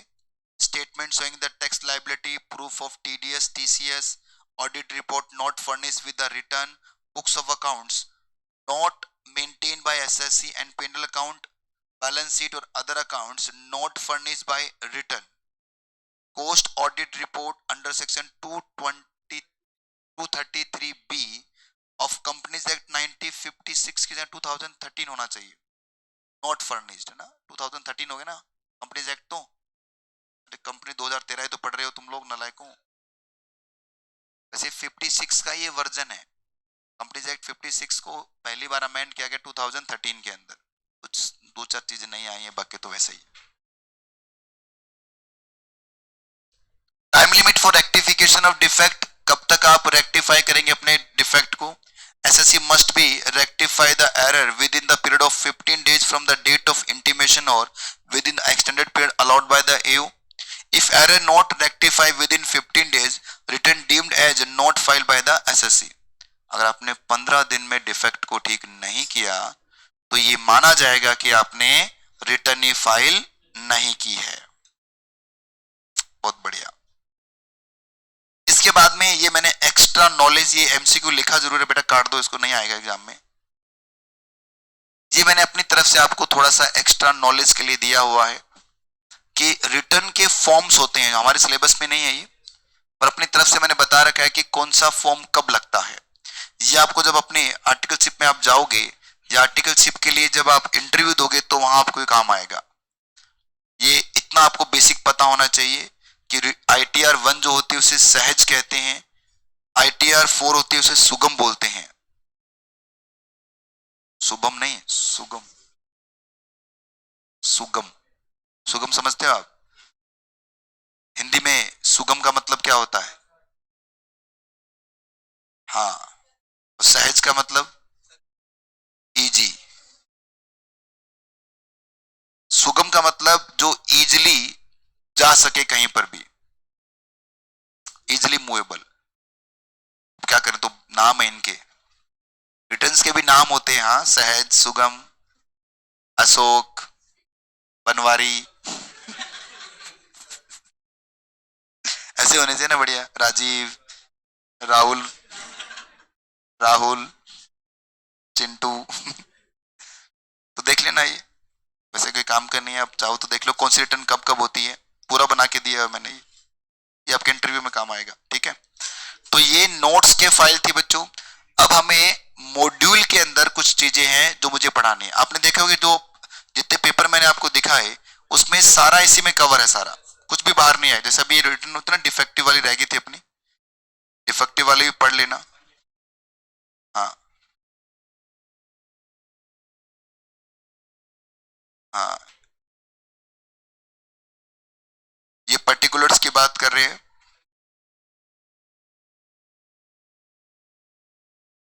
तो नॉन फाइलिंग का है यार ये डिफेक्ट, ये पिछले वाले एग्जाम में जो आया था, ये देखो। Assessing officer consider the defective return section 139। तो बताओ ऑफिसर क्या इसको डील करेगा इशू से? वो एक नोटिस भेजेगा, नोटिस में 15 दिन के अंदर अंदर करना है आपको। What is the consequence defect in the rectify the with in the time allowed. नहीं होगा तो क्या मानेगा, रिटर्न फाइल ही नहीं हुई है। Specify the remedies available if the not rectify with in the allowed by the assessing officer. जो time आप लिमिट नहीं दिया है तो उस केस में क्या होगा बच्चों, आपके पास रेमेडी है, आप क्या कर सकते हैं, वैसे बता दूं आपको, आप एओ से आप क्या कर सकते हो, टाइम अलाउड करवा सकते हो एक्स्ट्रा, सीआईटी को बोल सकते हो या जेसी को एप्लीकेशन दे सकते हो, और आप अपना रीजन बताओगे कि सर क्यों डिफेक्ट हुआ था। अगर रीजन आपका वैलिड है, सेटिस्फाई हो रहा है एओ, तो क्या होगा, ये डिफेक्ट आपका। ये पॉइंट सर आपने नोट्स पे तो लिखे नहीं हुए बेटा, ये पॉइंट हम जब जीएसटी पढ़ेंगे ना वैसे सेम टू सेम पॉइंट पढ़ेंगे वहां पर भी, कि जब भी कोई रेमेडी आपको चाहिए तो आप डिपार्टमेंट को रिक्वेस्ट कर सकते हैं, आप रीजन बता सकते हैं कि आपने वो गलती क्यों की है। अगर वो रीजन आपका वैलिड है तो आपको क्या कर दिया जाएगा, रेमेडी मिल जाएगी, ठीक है। तो चलिए, अब कल आपको मॉड्यूल कैरी करना है बच्चों, सब बच्चों को कल मॉड्यूल नंबर 3 कैरी करना है। भाई जो घर पे बैठे हैं तो उसके पास तो घर पे होता ही है, वो क्या कैरी करेगा, फिर भी सामने रख लेना, ठीक है। तो आज के लिए इतना ही, अब मिलते हैं अगली क्लास में, तब तक के लिए बाय बच्चों।